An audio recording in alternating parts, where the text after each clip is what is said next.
Chapter 327, Kiss. Kiss. Kiss. With a glance at the Crown Prince, Chang-san and the others left the room as quiet as cats, and they even closed the door behind them. Where's Xiao? What have you done to him? Feng Wu met Jun Linyuan's gaze and her eyes flickered, as if they were emitting heat. Jun Linyuan gestured at his lap. What? Feng Wu looked at him in confusion.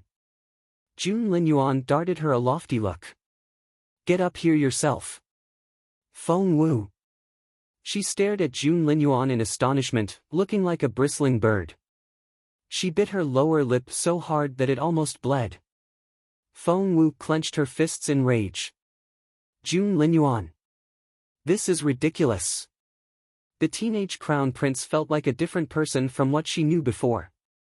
He had been this aloof, detached, and cold person for as long as she could remember, but now, there was something mesmerizing in his eyes and she could almost call him enchanting. I thought you wanted to know if Feng Xiaoqi is still alive. His casual tone made Feng Wu's heart pound and her body went stiff. That can't be. You took Xiaoqi away only for his blood. How can he be dead? Unless. Feng Wu's pupils contracted and she glowered at Jun Linyuan with eyes that could spit fire. Did you turn him into a walking dead blood container? Jun Linyuan seemed to have made up his mind not to say a word. I don't believe you. Feng Wu turned to leave, but she realized that she couldn't pull the door open. Frustrated, she ran to the window, trying to climb out from there. However, it was as tightly shut as the door and it wouldn't budge no matter how hard she tried. Feng Wu then pounded the wall, but the wood it was made from was harder than iron. Turning around, Feng Wu glared at Jun Linyuan. Jun Linyuan then waved his hand and Feng Wu flew toward him despite herself. Before she realized it, she was in Jun Linyuan's arms.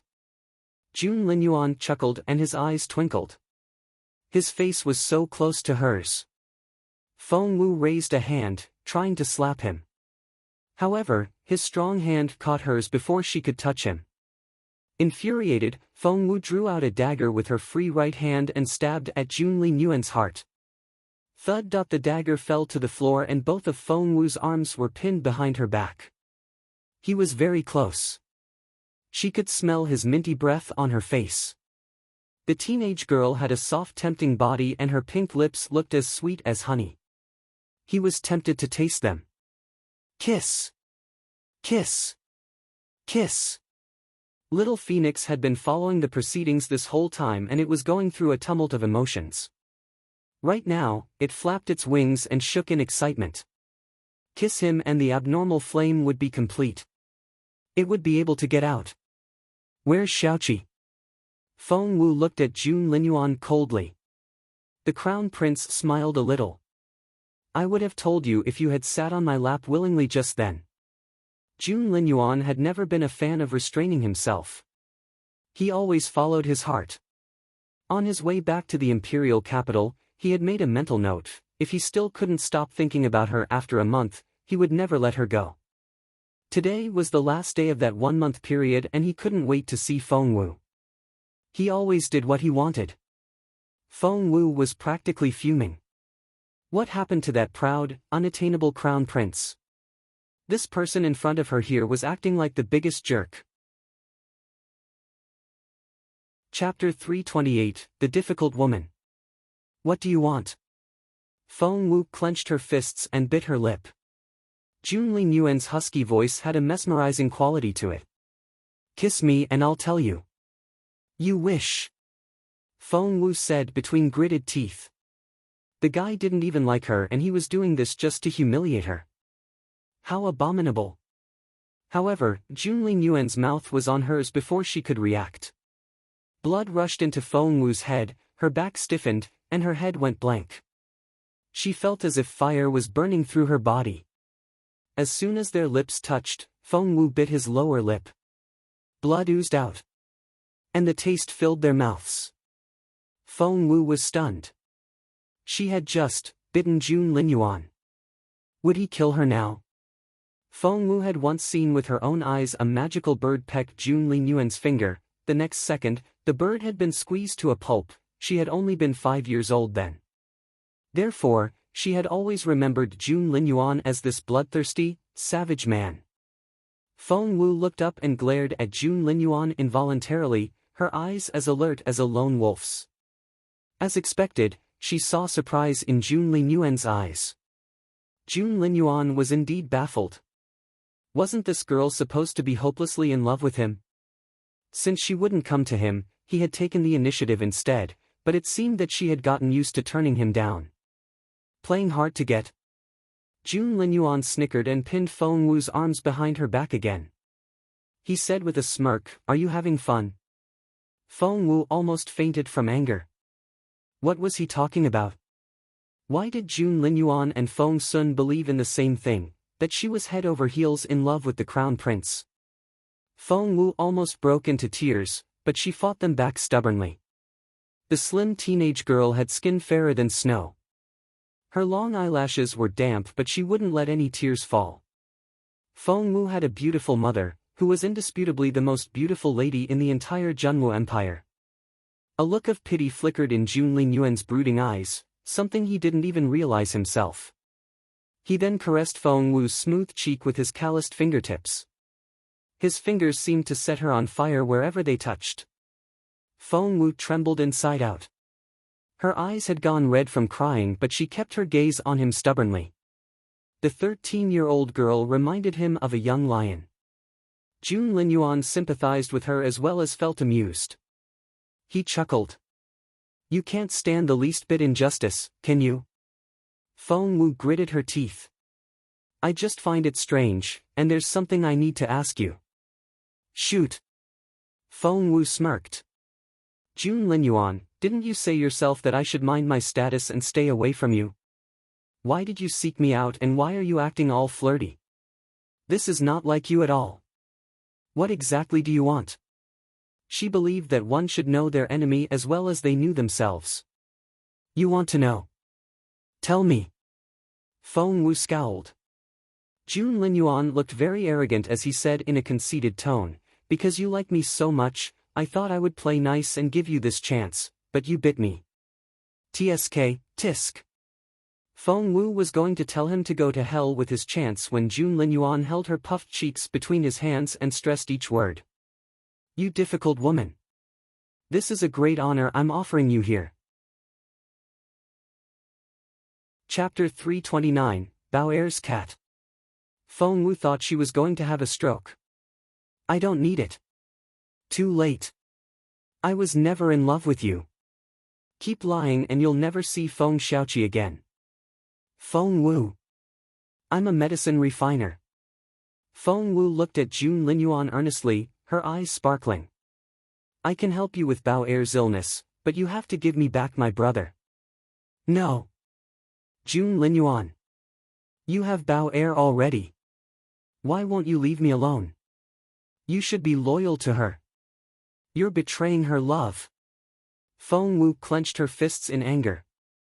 Jun Linyuan gave Feng Wu an ineffable look, as if he had just heard something idiotic. "Was it something I said?" Feng Wu was baffled. Jun Linyuan's eyes looked like bottomless pools. He rose to his feet all of a sudden and Feng Wu was back on her feet. Instinctively, she stumbled back until she was several meters away from Jun Linyuan. She then stood there, on high alert. Jun Linyuan walked out of the room without giving her another look. So, this Bao Er was really a taboo subject that couldn't be mentioned at all? So much so that he would storm off at the sound of the name? If that was the case, that girl would also be his soft spot, which meant that it would be something Feng Wu could take advantage of. Jun Linyuan wasn't that unassailable teenager anymore. "What are you thinking?" Jun Linyuan halted and turned around to look at Feng Wu. The sun shone behind him, throwing his face into sharp relief. In that glow, his face looked even more enchanting. "Come here." Jun Linyuan beckoned at Feng Wu, as if he was summoning a pet. Feng Wu decided to ignore him. Jun Linyuan snickered. "Do I have to do everything myself?" Only then did Feng Wu remember Jun Linyuan's ability to draw her toward him from a distance away. Feng Wu dashed to his side as soon as he raised an arm and she looked up at him with her limpid eyes. I can walk myself. She reminded him so much of Bao'er's cat, an adorable but stubborn little thing. Jun Linyuan put his big hand on Feng Wu's head. She was still a child and her head barely reached his shoulders. She had just a hint of childish roundness left around her chin, which made her face as plump as a steamed bun, tempting him to give it a bite. The crown prince never stretched himself thin. He had reacted clumsily to his feelings only because he had never felt this way before. And he was a very quick learner.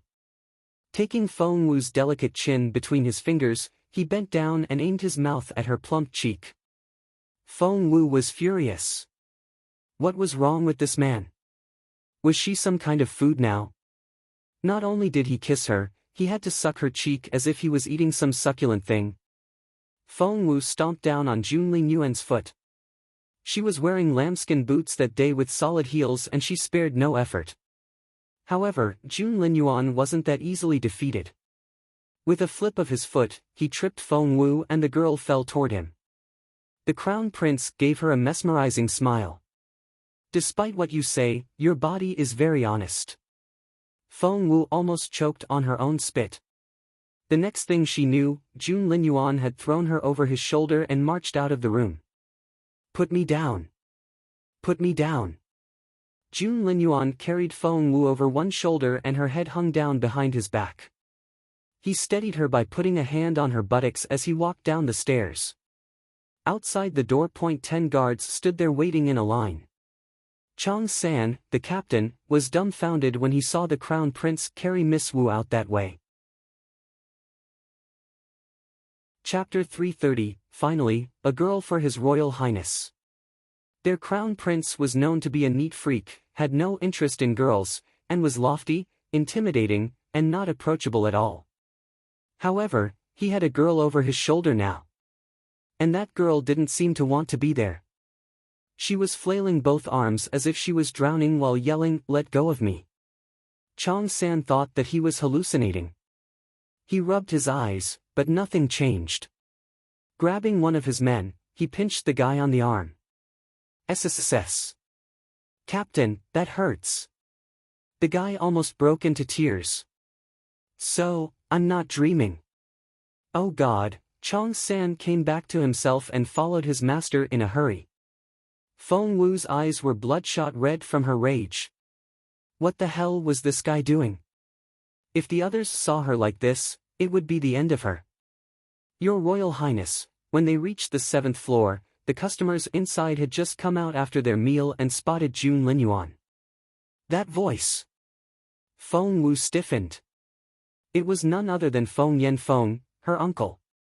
Why did it have to be him? Feng Wu buried her face in Jun Linyuan's back. Feng Yanfeng, who was so condescending in front of Feng Wu, was too nervous to even breathe when Jun Linyuan was around. Even Sir Yan, the minister of both the Grand Council and the Ministry of Official Personnel, seemed perturbed when he first saw Jun Linyuan. Your Royal Highness. The politician, whom Feng Yanfeng considered a mogul, bowed to Jun Linyuan and put on a warm smile. Jun Linyuan ignored Feng Yanfeng completely, but only gave Sir Yan a brief glance. The overbearing air he gave off immediately flustered the others. Feng Wu was awfully quiet now, for she didn't want to draw any attention. If her uncle found out about her relationship with Jun Linyuan, all hell would break loose. Jun Linyuan marched off with Feng Wu hanging over his shoulder, followed by the solemn-faced Chang San. Master Chang San, His Royal Highness is. Feng Yanfeng was too intimidated to speak around Jun Linyuan and even addressed the captain of the guard as Master Chang San. Officially, Chang San was a military officer of junior 3rd rank, while Feng Yanfeng was a senior 3rd-ranked official.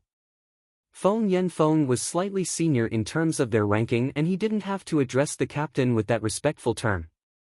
But Chang San was Jun Linyuan's personal guard and no one would want to mess with someone in that position. Even Sir Yan cupped his hands politely at Chang San. General Chang, who was that young lady? Chang San was a tame cat in front of Jun Linyuan, but he was all distant and solemn to the other officials. I wouldn't recommend meddling in His Royal Highness's personal affairs.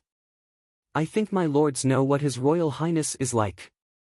After that, Chong San left with the guards. Would anyone accuse Chong San of being disrespectful? Who would be bold enough to do that? Stroking his goatee, Sir Yen narrowed his eyes, the look on his face indecipherable. Feng looked shaken. His Royal Highness is finally into girls. A lot of families will become very excited. Yen Shifan darted a glance at Feng.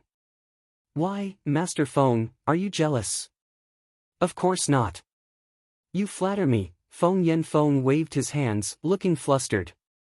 Yen Shifan gave Feng a strange look. His Royal Highness used to be betrothed to one of your girls back then, and you were so close to becoming a relative of the Crown Prince. Chapter 331, How about making Xiao Wu the Crown Prince's concubine? That was exactly what Feng had been lamenting. He had never hated Feng Wu so much. The royal family would never have broken off the engagement if she hadn't become crippled. And if that hadn't happened, the Feng clan wouldn't have declined so significantly until it lost its status as one of the 9 major clans and become one of the nobodies. I was told that the crippled girl of your clan has come back to the imperial capital. Yen asked in passing. Sir Yen, you know about that as well? Yen gave him a half-smile. After all, she was engaged to His Royal Highness once and she'll always get unwanted attention for it. Poor kid. I can't imagine what family would want her as a daughter-in-law. Feng couldn't get those words out of his head on his way back home. No family would want Feng Wu as their daughter-in-law. Who would dare marry a girl who had been the Crown Prince's fiancée once? Flying snow building. Lady Wang had calmed down since talking to Feng Wu, and her head had spun the entire afternoon. She was trying to figure out a way to get rid of Feng Wu without raising an alarm. She set that task aside when Feng came back. Feng had taken several concubines over the years, but thanks to her perfect superficial charms, Lady Wang had never fallen out of favor. Seeing that Feng was frowning, she asked, "My lord, what's bothering you?" Feng sighed. I met the Crown Prince today. Lady Wang's eyes lit up. Had her husband somehow gotten into the Crown Prince's circle? Feng said, I saw with my own eyes His Royal Highness come out with a girl hanging over his shoulder. After all these years, this is the first time the Crown Prince has shown up with a girl. It's finally the time. Lady Wang nodded. I see. Well, he's 18 now. Feng sighed. Xiao Wu is without cultivation and crippled now, not to mention that His Royal Highness has cancelled their engagement. I can't imagine that anyone would want to marry her. Lady Wang laughed inwardly. It was a great pleasure for her to see Feng Wu in dire straits. So, here's what I've been thinking. How about we give Xiao Wu to His Royal Highness as a concubine? Feng asked. I'm not being boastful, but Xiao Wu is really a good-looking girl. If she puts her mind to it, there's no reason that His Royal Highness wouldn't like her. Lady Wang's heart sank. Even as a woman, Lady Wang had to admit that Feng Wu was a rare beauty, which was why she would never let Feng Wu go to court. She and Feng Wu had shed all pretense of cordiality, and once Feng Wu was in the Crown Prince's good graces, she might give some thought to helping the Feng clan, but Lady Wang was sure that the girl wouldn't even blink before ruining her. A murderous look flickered in Lady Wang's eyes, but she still beamed at Feng. My lord, I'm not sure that would be appropriate. Why? Feng's eyes widened. If His Royal Highness really likes Xiao Wu, I won't have to beg around for a same-level transfer from the Ministry of Rights to the Ministry of Official Personnel. His Royal Highness can make it happen with a flick of his finger. What do you have to lose if His Royal Highness doesn't like her? She's an abandoned pawn anyway. Having dealt with Feng Wu herself, Lady Wang knew how tough an enemy Feng Wu was, and she wasn't going to give Feng Wu more opportunities. However, Feng was really stubborn at the moment. Trying to persuade him would only push him further away from Lady Wang. The longer he thought about it, the more excited Feng became. He smacked the table and rose to his feet. You know what? I need to tell Xiao Wu this great news now. Oh, and start working on Xiao Wu's new clothes and jewelry. Feng hurried off after that. Chapter 332, That's biting, not kissing. Lady Wang almost snapped as she watched her husband hurry off. Was he in a rush to tell Feng Wu, or was he too eager to see someone else? Meanwhile, Feng Wu was hanging over Jun Linyuan's shoulder. An excited voice was ringing in her head. It was Little Phoenix, who was shouting at her. Can you feel it? Can you feel it? What? Feng Wu was bewildered and replied in her head. Little Phoenix was squeaking in excitement. That man that showed up just then, he had something spectacular on him.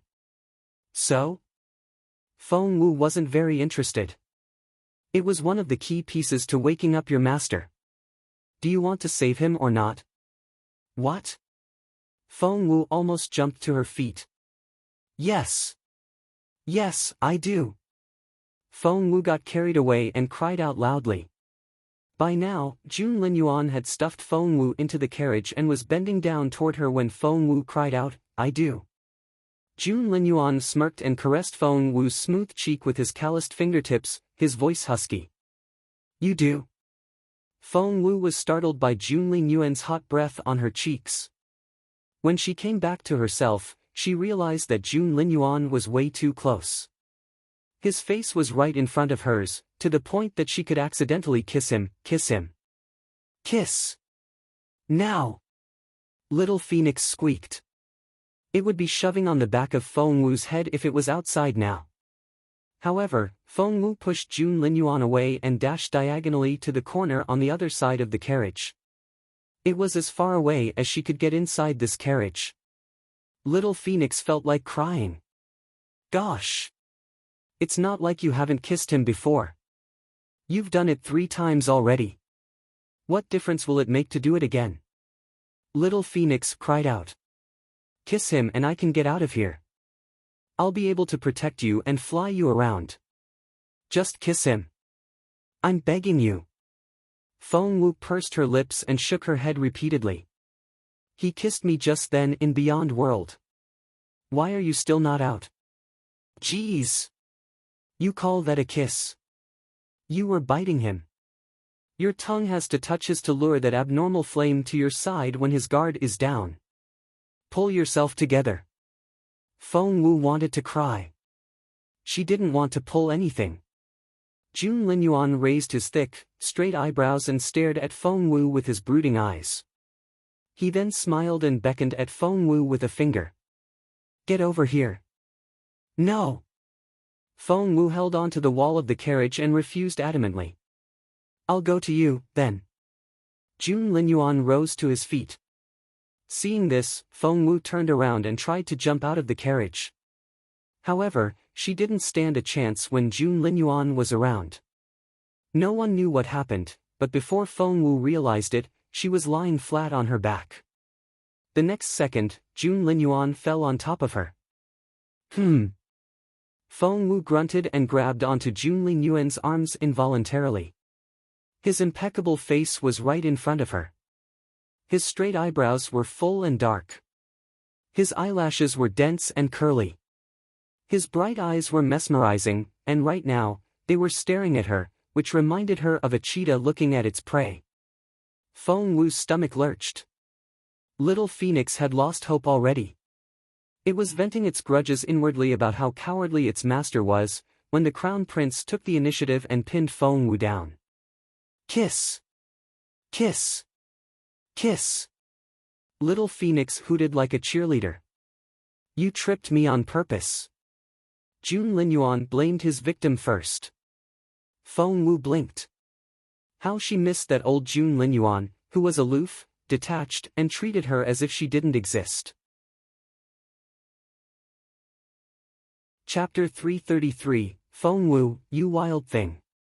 Jun Linyuan's stunning face moved closer and closer and Feng Wu could feel his hot breath on her face. Their lips almost touched when Feng Wu put her hand over her mouth. And Jun Linyuan's lips landed on the back of her hand. The skin on her hand was so fair that her fingertips seemed transparent. He had an impulse to take them into his mouth. Feng Wu glared at Jun Linyuan. He had completely overpowered her and there was nothing she could do about it. It was more than the difference in physical strength between men and women, but the demonstration of the chasm between their capabilities. Feng Wu had never hated Zhuo Qingyuan like she did now. She had been of the same cultivation level as Jun Linyuan back then. Had it not been for Zhuo Qingyuan, who had destroyed Feng Wu's true phoenix blood, Feng Wu would never be this helpless. The thought frustrated Feng Wu greatly and she glared at Jun Linyuan with her limpid bright eyes. The teenage girl was an unparalleled beauty to begin with. Right now, her flushed cheeks and the aggrieved look on her face could soften the toughest heart. Jun Linyuan's slender fingers moved into action and he began to undo Feng Wu's clothes. Feng Wu's back stiffened right away. Angry and scared, she caught Jun Linyuan's hands involuntarily and cried out, "Jun Linyuan. What do you think, HM?" Before she could finish her sentence, Jun Linyuan had lowered his head and covered her mouth with his. Feng Wu's eyes widened and her pupils contracted. It was a distraction. Jun Linyuan was so evil. How could he do that? Feng Wu was almost in tears and the rims of her eyes turned red. However, Little Phoenix was flailing its wings in the ring frantically as it prompted Feng Wu, "It's already happening, so make full use of it. Otherwise, you'll be wasting the opportunity." Feng Wu could no longer think straight. Blood rushed to her head and she was overwhelmed with her rage. He was kissing her anyway, so the hell with it. She would make something out of it. At that thought, Feng Wu put a slim arm around Jun Linyuan's neck and pressed the back of his head down with the other hand. She pulled Jun Linyuan down toward her with all her strength. If this was a contest, she wasn't going to let him win. No longer holding herself back, Feng Wu wrapped herself around Jun Linyuan and gnawed on his mouth. Jun Linyuan stiffened and blood rushed to his head. He had never seen Feng Wu as wild as this, and it was, well, a pleasant surprise. Jun Linyuan gloated after the initial shock. Feng Sun was right. Little Feng Wu was crazy about him. Despite her repeated refusals, her body had betrayed her. Somewhere deep in Feng Wu's mind, where Jun Linyuan couldn't see, kiss him. Yes. 50% now. 55%. 60%. Yes. Almost there. Just a little bit longer. Hold on there and keep breathing. Yes, breathe in. Little Phoenix was so nervous and excited at the same time. Soon, that little flame in Feng Wu's mind was going to grow into a complete abnormal flame, and with that, Little Phoenix would be able to leave this place. Ha ha ha. This was so unnerving. Little Phoenix's heart pounded, fearing that something would happen to intrude on them. 80%, 85%, 90%. Little Phoenix's exhilarated voice kept ringing in Feng Wu's head. Chapter 334, Feng Wu was so crazy about him. Feng Wu was trembling all over. She was completely absorbed in the kiss and had forgotten all about herself and where she was. All she knew was that she had to keep sucking that fire out of Jun Linyuan and she wouldn't let go of his tongue. Jun Linyuan tried to stop several times, but Feng Wu wouldn't allow it. Before they realized it, Feng Wu was on the top and straddling Jun Linyuan. The Crown Prince was completely baffled. He knew that Feng Wu liked him, but he had no idea that Feng Wu was so crazy about him. It was as if she wanted to eat him whole. How wild! 97%. 98%. 99%. 100%. Ah! As soon as Little Phoenix cried out that last syllable, Feng Wu felt as if a fireball had exploded in her head. Rumble. Feng Wu, who had lost herself in the kiss, slumped back all of a sudden. She let go of Jun Linyuan and almost fell over. The Crown Prince was going to taunt Feng Wu, but he immediately realized that something wasn't right. Feng Wu. Little Feng Wu. Wake up. Feng Wu lay still on the floor with her eyes shut and her face pale. She was barely breathing. The Crown Prince, who had always been able to keep his composure no matter what, was flustered for the first time. Lifting the curtain of his carriage, he cried out, "We're going back. Now!" Chang San was the one driving the carriage. He was deeply perturbed by the fear in the Crown Prince's voice. Fear? The Crown Prince that could terrorize his victims with just the sound of his name was actually capable of expressing fear? Chang San couldn't imagine it. He had only just been able to turn the horses around when he felt the carriage become lighter. Looking back, he saw that Jun Linyuan and Feng Wu were no longer inside. "Your Royal Highness!" Chang San cried out in surprise. However, with Feng Wu in his arms, Jun Linyuan had already jumped onto the roof. The streets of the imperial capital were planned in such a way that they all led in one direction. The eastern main street could lead one straight to the Forbidden City. Right now, a figure skimmed over the roofs along the eastern main road at lightning speed, so fast that those who spotted it thought that they were hallucinating. Jun Linyuan had wrapped Feng Wu in his thick cape as he ran along the edges of the roofs, so as to keep her from the cold rain. The Royal Palace, the Bureau of Physicians. It was safe to say that the best medicine refiners of all in the imperial capital, if not the entire Junwu Empire, worked here. The most junior ones here were senior medicine refiners and the majority were of the master level. As for the head of the bureau, he was a master refiner. Right now, the medicine refiners were discussing the Empress Dowager's malady. Her Majesty caught a cold, that's all. You're overdoing it with your prescription. Master Bai frowned. A cold? That's just the superficial symptoms. Her Majesty has long been suffering from a hidden disease that this cold is going to set off. If I've guessed correctly, a series of symptoms will follow. Master He frowned.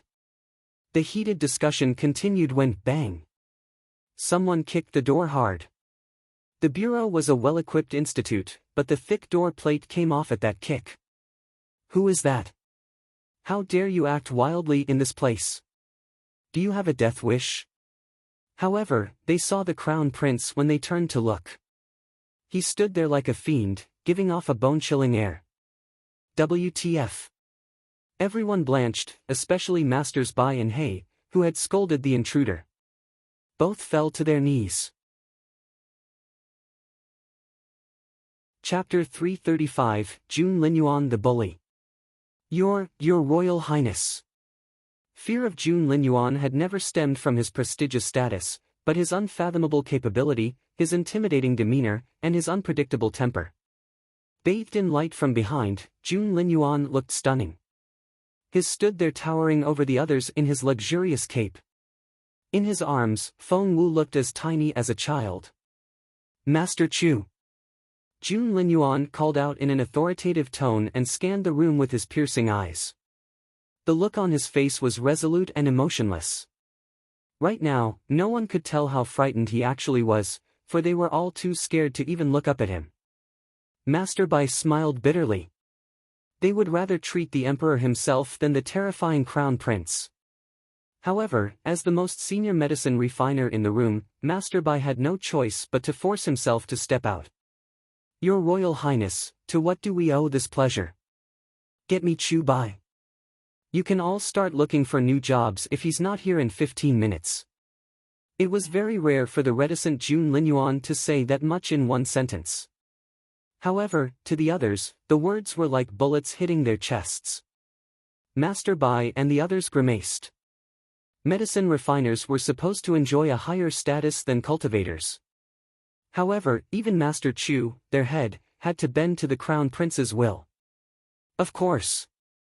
I'll go get Master Chu now. Master Bai rushed out, fleeing from the Crown Prince's piercing gaze. The rest of the medicine refiners tried to excuse themselves from the room as well when Jun Linyuan pointed at Master He. You, come here. Treat her. Master He's forehead was covered with sweat. It was too late to run away now and his only option was to do as told. Your Royal Highness, please lay the young lady on the bed so that I can feel her pulse. You can't do it when I'm carrying her. Jun Linyuan darted a grim look at Master He. Yes, of course I can. Master He shuddered and stood at attention. The others exchanged looks of bewilderment. Who on earth was this young woman, whose face was buried in the Crown Prince's cape? Didn't the Crown Prince hate it when other women touched him? But he was willing to go through all this trouble now just for her. Immediately, everyone was intrigued by this girl half hidden in the cape, but they kept their curiosity to themselves and would only steal glances at her out of the corners of their eyes. Master Bai ran as fast as he could. Meanwhile, Master Chu was treating his patient elsewhere. Congratulations, Your Majesty. You're with child, Master Chu said in an impassive voice. The Empress, on the other hand, burst into joyful tears. I'm pregnant. I'm giving the Emperor a son. Mother, please don't get too excited. We need to watch out for your mood now. A pretty teenage girl with rosy lips and white teeth stood beside Empress Xiao. She was the third daughter of the Emperor. The princess had always been a willful girl. But now, she was all smiles and kind-looking, which was very rare for her. Just then, Empress Xiao's servant hurried in. Your Majesty, Master Bai is outside. Before he could finish, Master Bai had rushed into the room like a gust of wind. He grabbed Master Chu by the arm and dragged the latter away, yelling, Master Chu, hurry up. The Crown Prince is tearing the bureau apart. Master Chu's unperturbed face turned grim right away. His Royal Highness? Yes. That's right. His Royal Highness is angry and there will be consequences. Come quickly. Master Bai was almost in tears. The Crown Prince was a man of his word, especially when it came to the promises he made. His words were sometimes more credible than an imperial edict. He wasn't joking about taking the bureau apart. Chapter 336, It's Driving Little Phoenix Crazy. Master Chu knew too well to defy the Crown Prince's order. He didn't even ask for permission to leave before dashing out. Come, quickly. Master Bai and Master Chu were out of sight in the blink of an eye, leaving Empress Xiao and the princess behind, who eyed each other in bewilderment. The excited look on Empress Xiao's face was immediately replaced by rage. Jun Linyuan. Him again. Empress Xiao clenched her fists so tightly that her fingernails dug into her palms. Was he born into this world just to annoy me? The princess was equally infuriated. He's doing it on purpose. I'm sure of it. He took the imperial physician away as soon as he heard about your pregnancy. Mother, he's abominable. However, talking about Jun Linyuan behind his back was all that third princess was bold enough to do. She was like a kitten when the Crown Prince was around. What on earth is going on? Empress Xiao darted a piercing look at the chief steward. The chief steward replied with a bow. According to Master Bai, His Royal Highness arrived at the Bureau of Physicians with a young woman. A young woman?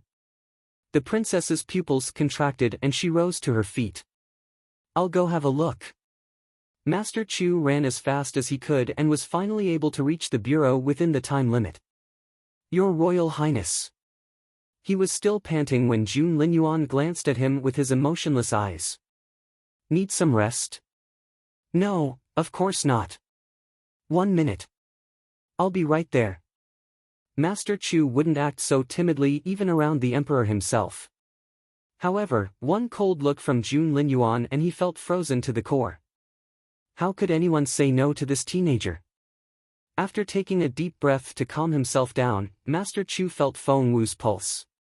His eyebrows knitted tighter and tighter. What do you see? Jun Linyuan's eyes seemed to spit fire and Master Chu feared that the Crown Prince would explode as soon as he said something the latter didn't like. Avoiding Jun Linyuan's eyes and keeping his gaze on the latter's nose, Master Chu said, "The young lady has a fire poison in her head and it's spreading. If we don't do something to stop it, I'm afraid." What? Little poisonous arrows were shooting out of the Crown Prince's eyes now. Despite how flustered he was, Master Chu managed to finish the sentence. If we let the fire poison spread, even if the young lady can survive it, she'll become a retard. The next second, A pair of strong hands wrapped around Master Chu's neck and a cold voice rang out. Anything happens to her, you're all going down with her. I'm not going to repeat it. And the Crown Prince always meant what he said. Everyone knew that, which was why all the physicians in the room dropped to their knees. They wanted to cry, but no tears would come. Even His Majesty wouldn't have such scarce regard for human life. The thought of going to His Majesty for help crossed their minds, but they then remembered that when the Crown Prince was enraged, even the Emperor himself would back off. For a moment, everyone despaired. Master Chu said in a hurry, I can do it. I can. We'll just eradicate the fire poison. Do it, the Crown Prince said with an impassive face. Poor Feng Wu. She had passed out and had no idea what they were going to do to her hard-earned achievement. The eradication of the fire poison needed to be carried out with great care. Little Phoenix thought that it was going to lose its mind. After everything Feng Wu had done at the cost of using herself as bait, they were finally able to get enough of that external energy to complete the little abnormal flame. Little Phoenix was going to consume that abnormal flame when it realized in frustration that someone was trying to take it away.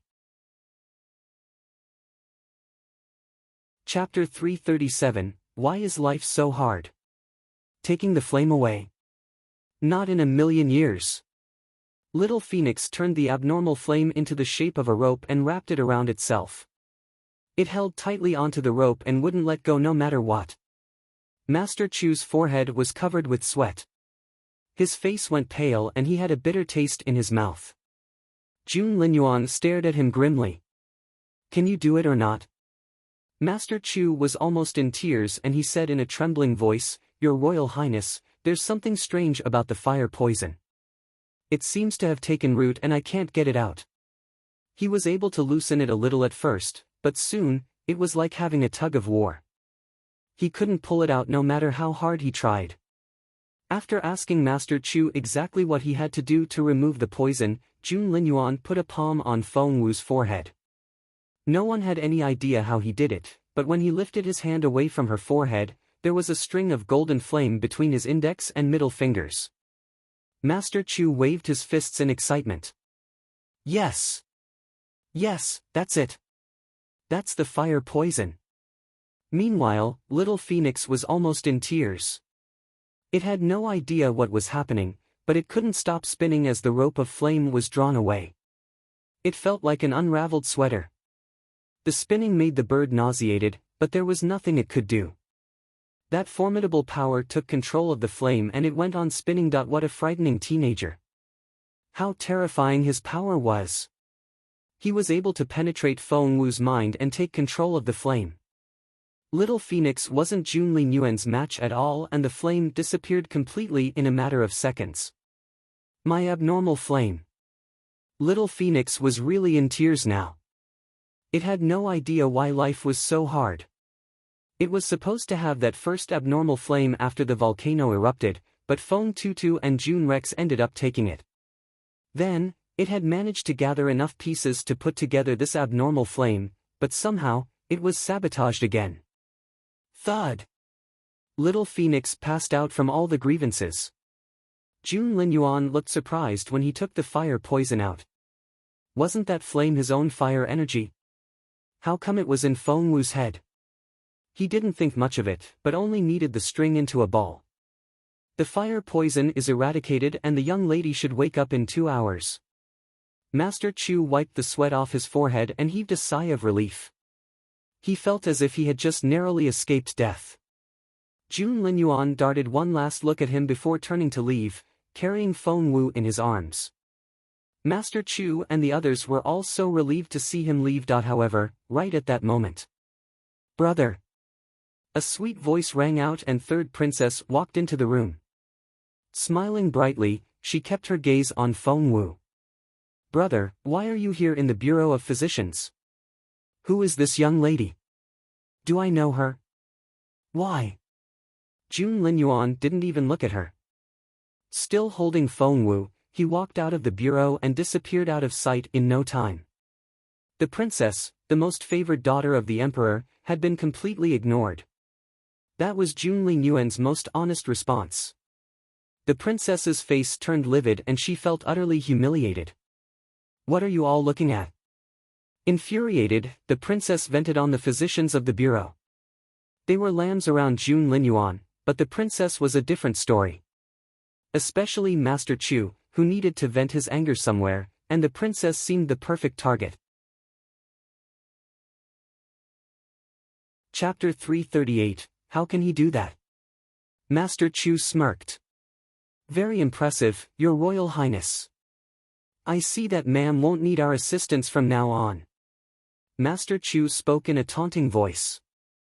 Physicians were quite prestigious figures in court, and even as the favorite daughter of the emperor, the princess wouldn't be able to justify her attitude if the emperor asked about this incident. Master Chu wasn't the only one. The rest of the physicians all threw dirty looks at the princess. Other people might be intimidated by her, but not the Bureau of Physicians. You people, how dare you talk to me like that? Feeling aggrieved, the princess stomped her foot and ran away, crying. Master Bai spat on the floor. Does she think she's the same as the crown prince? June Linyuan had a hall of his own in the royal palace as well as an individual residence outside. The crown prince was supposed to live in the palace and not move out like the other princes even if he was old enough. However, the name June Linyuan meant that he wasn't going to be treated like everyone else. Others lived by the rules. As for him, well, rules didn't apply to him. Hence, the crown prince had a manor outside. And it was where he usually stayed. Feng Wu opened her eyes as soon as June Linyuan put her down on the bed. Actually, Feng Wu was woken up by little Phoenix's cries. Poor little bird. It had been looking forward to this day, and when it finally happened, that little abnormal flame was recognized as fire poison and was removed. Just like that. Wah! Little Phoenix sat on the ground, kicked around, and cried at the top of its lungs in Feng Wu's mind. The sound was ear-splitting. It gave Feng Wu a headache and she had a hard time focusing. You're awake. Night had set in and the room was lit up by candles. In the dim light, June Linyuan's stunning face looked unbelievably attractive. Feng Wu stared at June Linyuan, confused. Her bright eyes looked almost glassy. For right now, little Phoenix was venting its grievances in her head. Ah, how could he do that? How could he? Ah, little Phoenix rolled around in frustration and curled into a ball. It pounded the floor as it cried. I was so close to consuming it. So close. He then took it away from me. He took it. Ah! Little Phoenix didn't try to keep its voice down at all.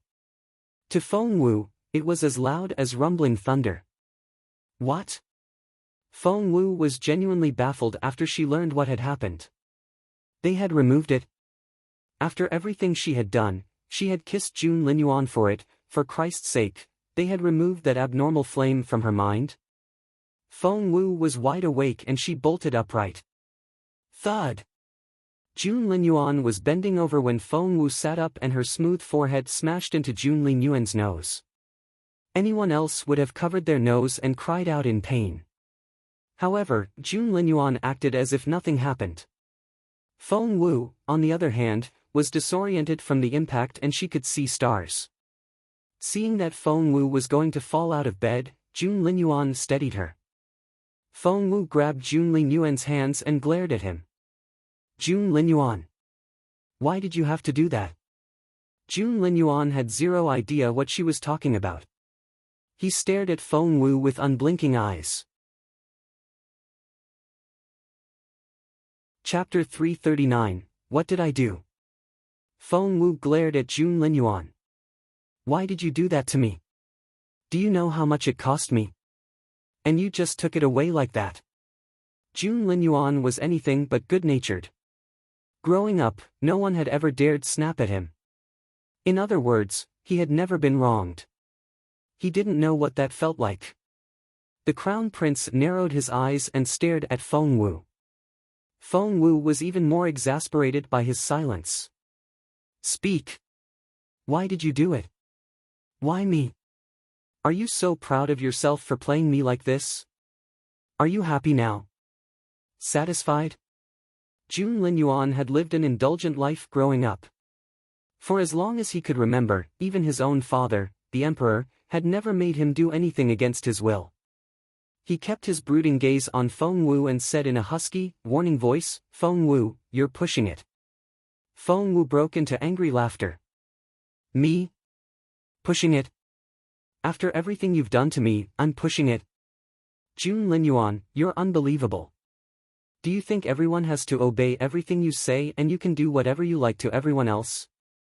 What did I do?" Jun Linyuan glared at Feng Wu, his voice intimidating. "You know perfectly well what you did after I fainted." Throwing Jun Linyuan's hands off, Feng Wu stormed off. After a few steps, she took a deep breath, turned around, and looked into Jun Linyuan's eyes. "I don't ever want to see you again. You disgust me." Thud. Feng Wu slammed the door behind her. She then marched off furiously. Outside, a group of men stood in the corridor and they were all astonished. Especially Chang San, the captain of the Crown Prince's guards, who was dumbfounded. He thought that his brain had stopped working. His Royal Highness had just been shouted at. Someone had shouted at him. And that person had slammed the Crown Prince's door. What was more frightening was that the person was able to leave the prince's residence alive. How incredible! Meanwhile, Jun Linyuan was seething with anger and a draft seemed to sweep through the manor. Everyone shivered. Jun Linyuan was furious. The door that Feng Wu had slammed shut exploded all of a sudden. Chang San felt as if his heart had been blasted into pieces as well. The Crown Prince seldom lost his temper, but when he did, it would make everyone shiver with fear. "Mr. Feng, that's..." Chang San tugged Feng's sleeve. "Is His Royal Highness going to be alright?" Given how reserved and taciturn Jun Linyuan was, he would sulk rather than give vent to his anger. Even if he had to lash out, he would find some remote corner to do it. And it was indeed a habit worth worrying about. Rubbing his forehead, Feng went up to his master in resignation. "Your Royal Highness." Jun Linyuan glared at Feng and exploded. "What did I do?" "I saved her." Feng nodded repeatedly. "Yes. Yes, of course. If I hadn't taken her to the royal palace, and I let the fire poison take effect, she would be a retard now." Feng nodded repeatedly. "Yes. Yes, of course. And she blamed me for it? That woman doesn't make any sense." Feng nodded repeatedly. "Yes. Yes, of course. She said she doesn't ever want to see me again. Do I look like I want to see her?" Feng nodded repeatedly. "Yes. Yes, of course." Chang San was dumbfounded once more. No. No, this wasn't happening. Chapter 340, This Crown Prince. The Crown Prince was supposed to watch the world fall apart without so much as turning a hair. What did His Majesty used to say about his son? The Emperor had concluded that the Crown Prince would frown even if the Emperor himself died in front of him. However, he was now acting like a grumpy kid. Yes, and he was complaining as well. That was something that had never happened before. Just when Chang San thought that hearing Jun Linyuan complaining was shocking enough. Thud. There was a loud thump. Chang San watched as his master kicked a table to pieces. OMG! Was he seeing things? What happened to their Crown Prince? He didn't act so childish or willfully even when he was 3 years old. But now, he was venting on a table. Chang San couldn't help but follow Miss Wu with his eyes. Feng came out soon. Taking Feng's arm, Chang San asked in amazement, "Mr. Feng, His Royal Highness, is acting so strangely today." Feng darted a glance at him. "What are you getting at?" "Mr. Feng, here's what I think." Chang San offered his opinion. "Since His Royal Highness is so mad at Miss Wu, how about I cut her head off to cheer him up?" Instantly, Chang San's muscles stiffened and he felt as if his blood had curdled. Feng's indifferent gaze suddenly turned very solemn and intense. Staring at Chang San, he stressed each word with a voice that wasn't loud, but was terrifying. "You're welcome to try if you want to get yourself, your family, and your entire clan killed." Feng left after that, leaving Chang San behind, transfixed. He kept replaying Feng's words in his head. In other words, if he killed Miss Wu, he would die, together with his family and the whole clan. Feng Wu had no idea of what happened after she left. She was mad, really mad. After all her efforts, she had just been one step short of success.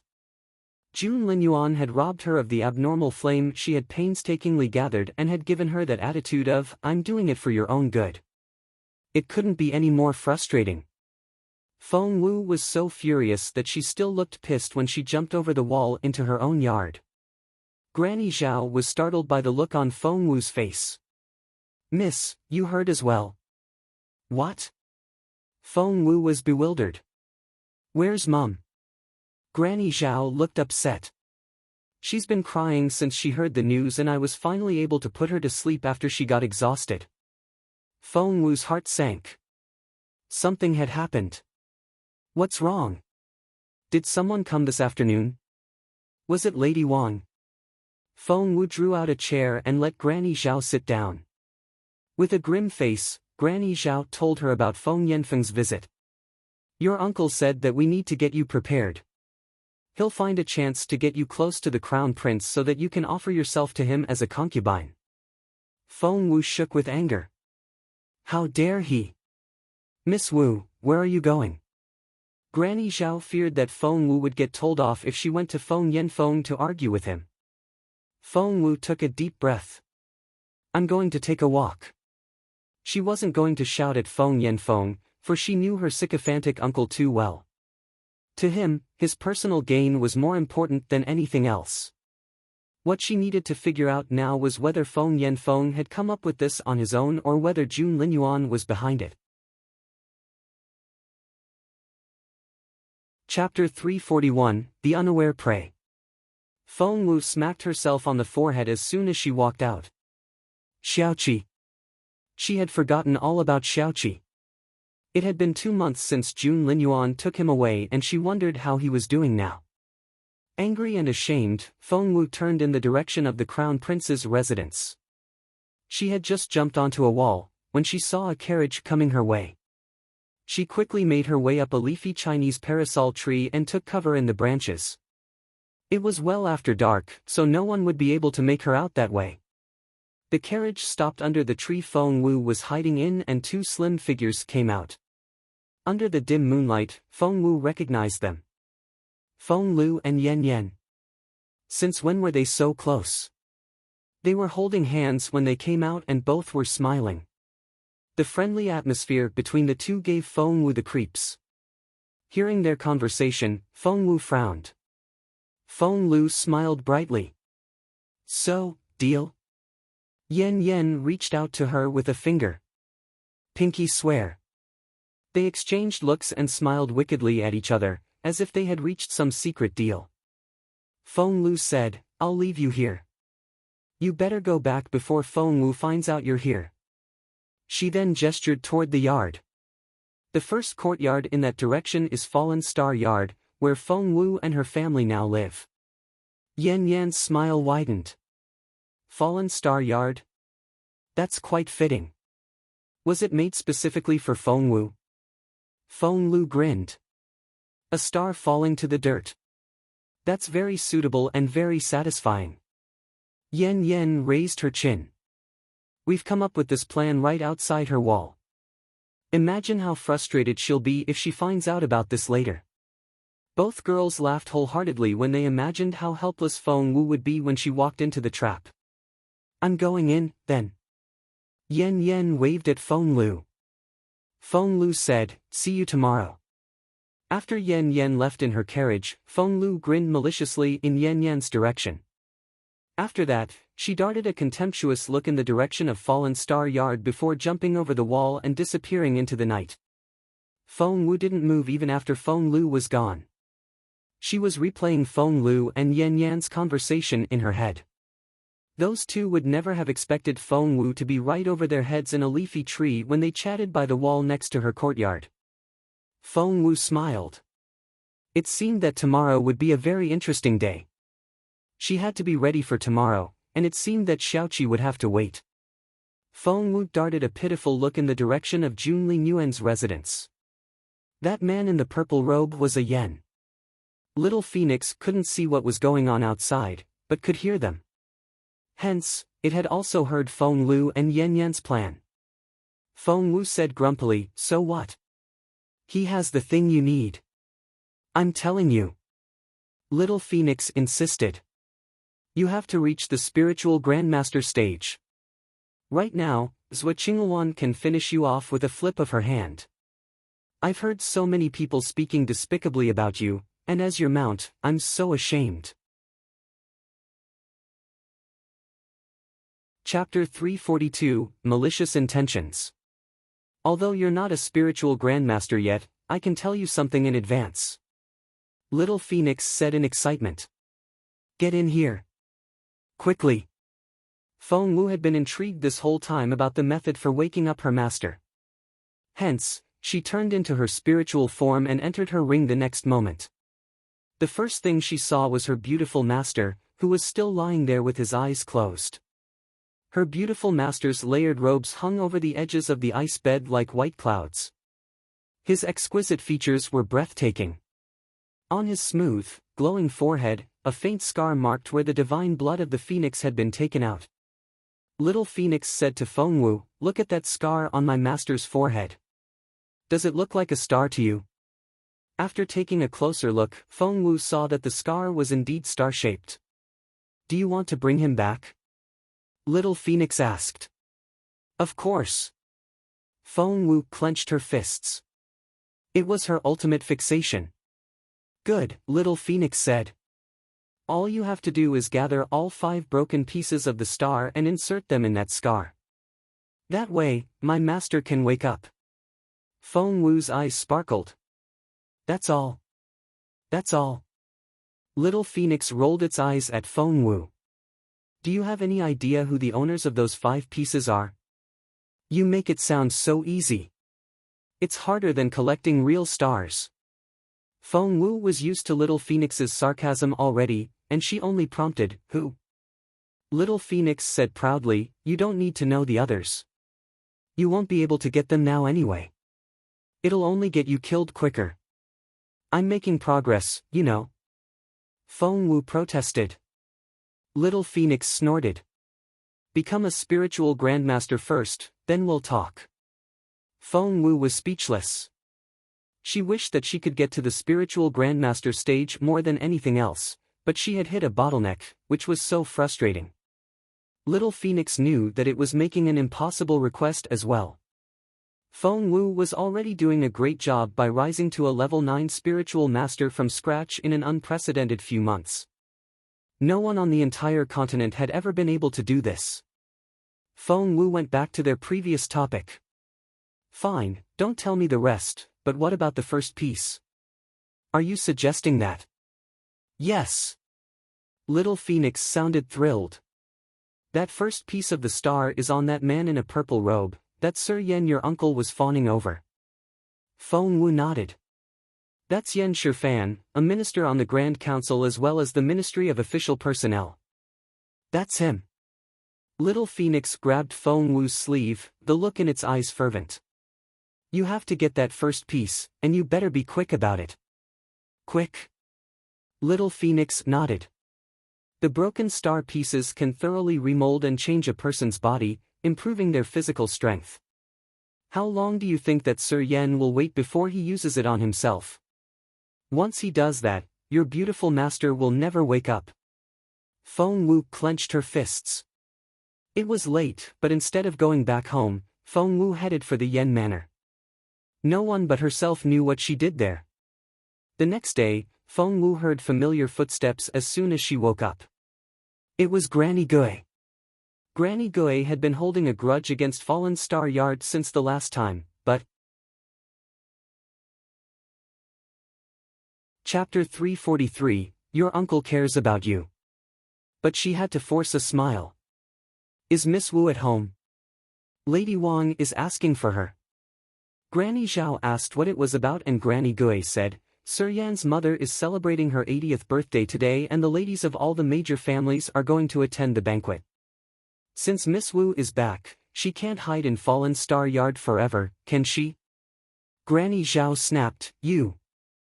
Granny Gui smiled. I always speak my mind and I admit that I'm not the smoothest talker. But I'm telling the truth. Miss Wu can't hide behind closed doors forever, can she? She has to get married and have babies someday. Granny Xiao glowered. It's none of your business. Granny Gui shook her head and smiled wryly. She's not your Miss Wu alone, but a daughter of the Feng clan as well. If Miss Wu was a cultivator like all her sisters, we wouldn't be rushing her into marriage. But she's crippled. So, getting married is her only option now. Granny Xiao was so angry that she wanted to slap Granny Gui. Even Qiling rushed out of the kitchen with a cleaver in her hand. Feng Wu had finished washing up by then and she walked out wearing a long dress with buttons down the front and a light red robe. Standing there gracefully, she reminded one of spring sunshine and morning dew. Although Feng Wu didn't utter a word, Granny Gui couldn't help but shudder at Feng Wu's presence. How could this be? Granny Gui was shaken. Miss Wu was useless now, but how could she still be this intimidating? Especially those eyes, which made Granny Gui feel as if her heart had been pierced through with a sword. Let's go, Feng Wu said unhurriedly, looking as stunning as ever. Miss Wu. Xiaoling and Granny Xiao each took one of Feng Wu's arms and both shook their heads repeatedly. After everything Feng Wu had put her through, Lady Wang was never going to help Feng Wu get a good husband. Of course she was going to get the worst candidate possible. However, Feng Wu only smiled and left them some instructions. Shut the door after I leave and look after my mother. Granny Xiao and Qiling saw the lights suddenly and they realized why Feng Wu was so calm. After that, they turned in unison and gave Granny Gui inscrutable glances, which baffled the latter. Feng Wu followed Granny Gui to Flying Snow Building, and the latter managed to exchange some pleasantries with Feng Wu along the way, although her smile looked rather stiff. Feng Wu was on guard. She spotted Feng Lu as soon as she set foot inside Flying Snow Building. Feng Lu had dressed up for the occasion. She was bright-eyed and looked as pretty as a picture. Her lilac dress went all the way down to her ankles, the layers of which reminded one of floating clouds, and she wore a pair of embroidered shoes rimmed with golden thread. Feng Wu was secretly amazed. After what had happened, Feng Lu could act as if she was completely unaffected. Tough girl. Feng Lu returned Feng Wu's stare with a dirty look. She snorted and went back to her mother. Despite Lady Wang's hatred for Feng Wu, she was able to squeeze out a kind smile like a gracious aunt should. Xiao Wu, there you are. Come, I've prepared an outfit for you. Feng Wu took a glance at the pale green dress and shook her head. That won't be necessary. Lady Wang smiled as she took Feng Wu's arm. Xiao Wu, your uncle left me with instructions that we should show you around more. He also asked me to make some new clothes for you. Your uncle really cares about you. Chapter 344, Pardon. What was that? Her uncle cared about her? Feng Wu felt like cracking up. To irritate Lady Wang, Feng Wu played along and nodded. I know, uncle is great to me. He's going to make me the crown princess.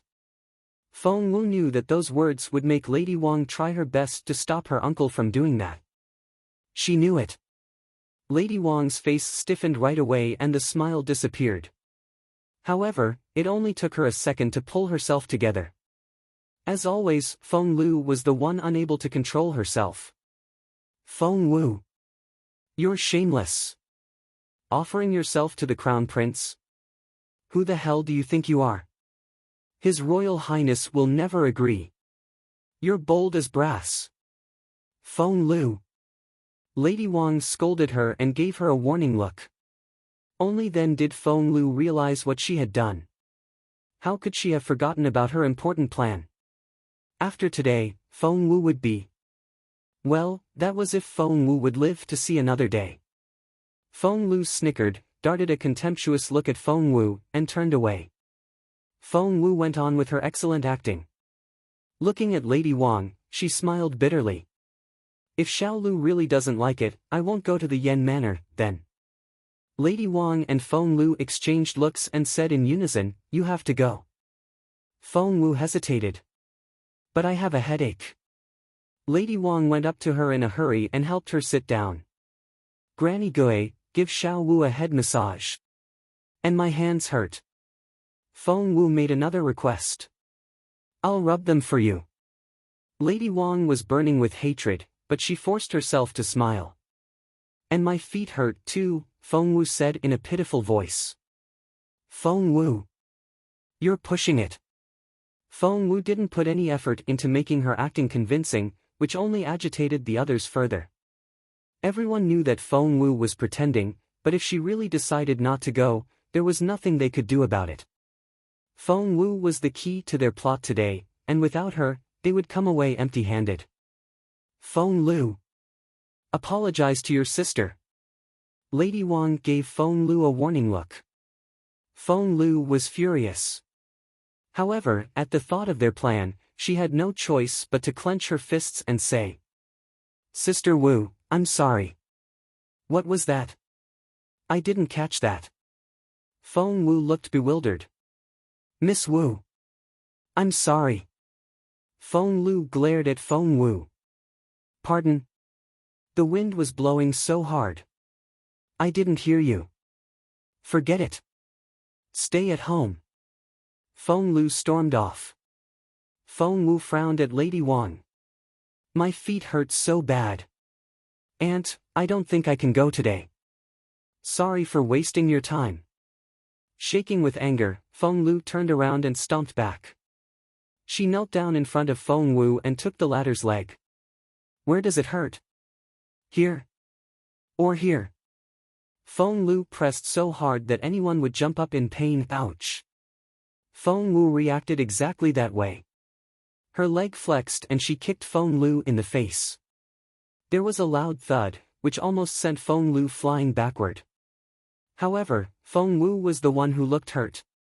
Feng Lu, did you have to press that hard? Do you hate me that much? Feng Wu had aimed her foot exactly at the tip of Feng Lu's delicate nose. It was one of the softest parts of the body and Feng Wu spared no effort. Feng Lu broke into tears right away. Xiao Lu. Lady Wang forgot all about Feng Wu and ran to her daughter. Chapter 345, Feng Wu is her natural enemy.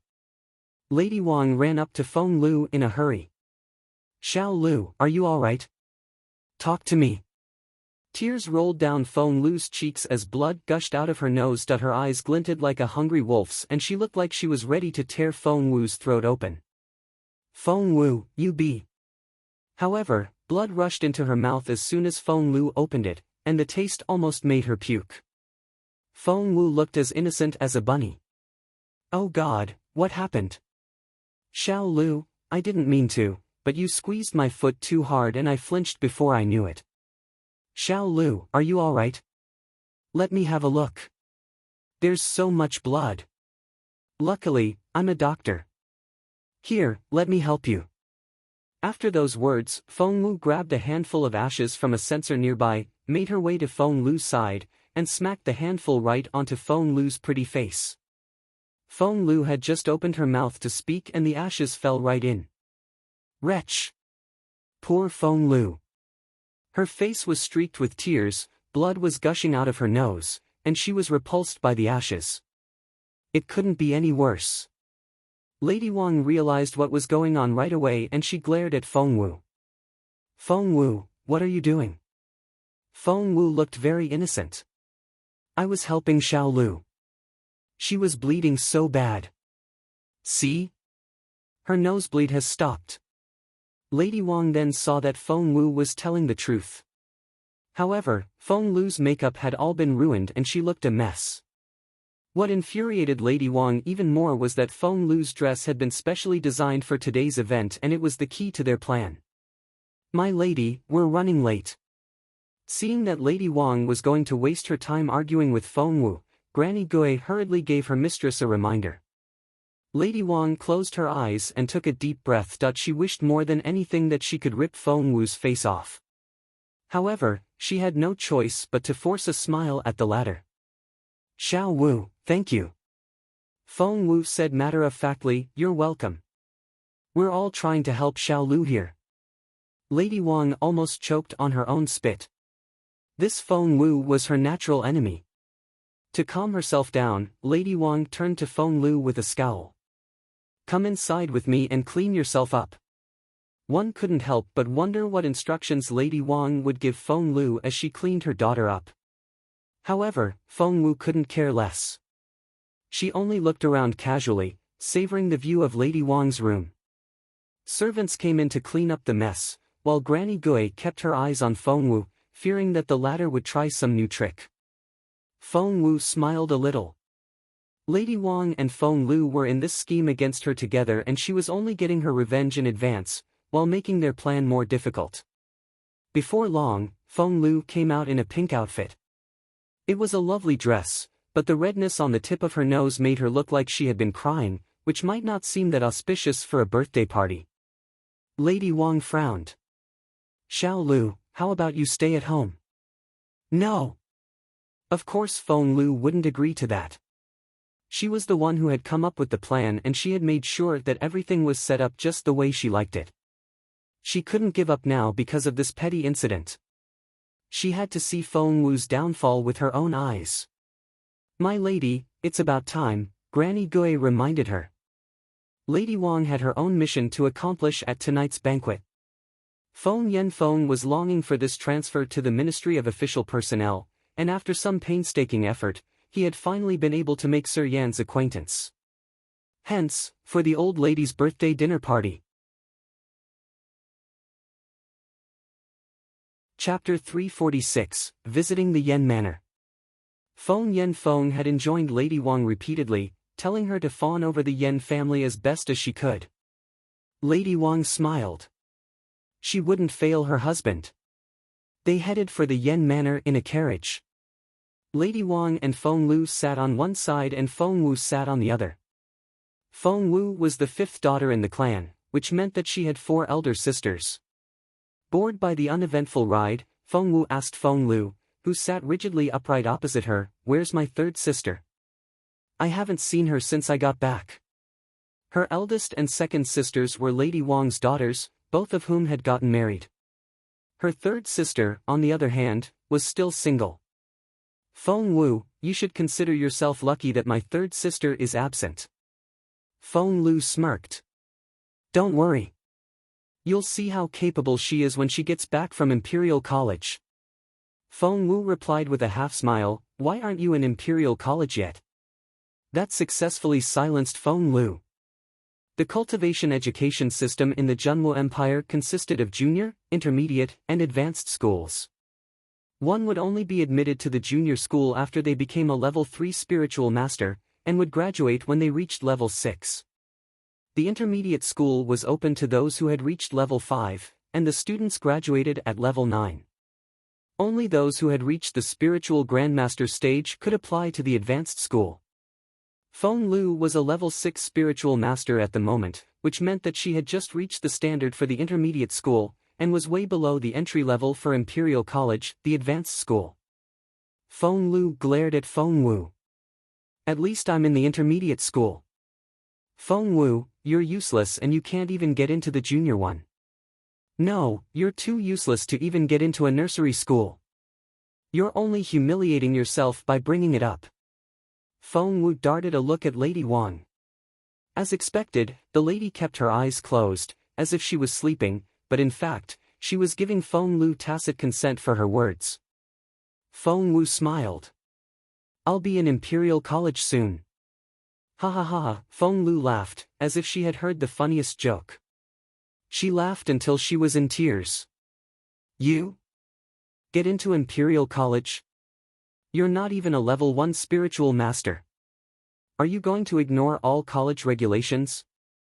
Feng Wu shrugged. You'll see. Feng Lu kept her unblinking gaze on Feng Wu, as if she was going to bore into Feng Wu's flesh with her eyes. Despite her arrogant laughter, she had never forgotten how brilliant Feng Wu had been. Could she really get into Imperial College? The carriage stopped as they spoke. Granny Gui's voice came from outside. "My lady, we're at the Yen Manor." As one of the most influential officials at court, Sir Yan's banquet had attracted a great number of guests. Needless to say, Lady Wang wasn't important enough for Mrs. Yen to greet in person. A maid welcomed Lady Wang at the gate before showing them the way to the banquet. The venue was quite spacious. The male guests were entertained on the left and the ladies on the right. The two areas were only separated by a hedge. There had been influential officials from the Feng clan before, and it had been one of the 9 major clans. However, its status had continued to fall after it was no longer among the 9. It had never been this inconsequential. As a result, Lady Wang was seated at quite a remote table. Seeing her seat and the ladies around her, Lady Wang frowned. She was too far away from the center to even talk to Mrs. Yen. Feng Wu looked up and saw Mrs. Yen sitting at the host table in the center. Among the ladies sitting with her, there was a face that Feng Wu recognized. Chapter 347, The Possible Marriage Between the Royal and Zhou Families. Mrs. Yen is back. That was quicker than I thought. Feng Wu remembered that Mrs. Yen had taken Mrs. Ning back to Linyuan City to seek justice for the latter. Feng Wu's murmur attracted the attention of the others. There were 6 seats around the round table Feng Wu was at. Lady Wang, Feng Lu, and Feng Wu took 3 seats, and 3 other ladies sat on the other 3. They were a mother with her 2 teenage daughters. "Mrs. Feng, is this one of your girls? She's so lovely. Is she engaged yet?" The longer Mrs. Ma looked at Feng Wu, the more beautiful she found Feng Wu. It would be wonderful to have such a daughter-in-law. Hence, Mrs. Ma asked. Before Lady Wang could reply, Feng Lu said with a smile, "Mrs. Ma, this is my 5th sister, Feng Wu." She made sure that she enunciated Feng Wu's name. Mrs. Ma found the name familiar, but failed to put her finger on it. Feng Wu. Feng Wu. Feng Lu was about to remind her when the older Miss Ma took her mother's hand and whispered something in her ear. Mrs. Ma looked embarrassed right away. Lady Wang only appeared to hear the question then and gave Mrs. Ma a benign smile. "This is Xiao Wu, the daughter of the 2nd branch of our clan. She's not engaged yet." Mrs. Ma.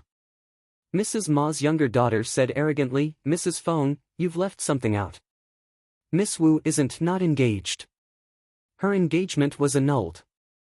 All the ladies here were ready for some gossip. Hearing the noise, all eyes began to turn in their direction. Mrs. Ma gave her younger daughter an embarrassed smile. "Well, that was. I'm just asking." Lady Wang seemed to not detect her embarrassment at all and she prompted, "Mrs. Ma, I recall that you have an 18-year-old son." The younger Miss Ma glared at Lady Wang.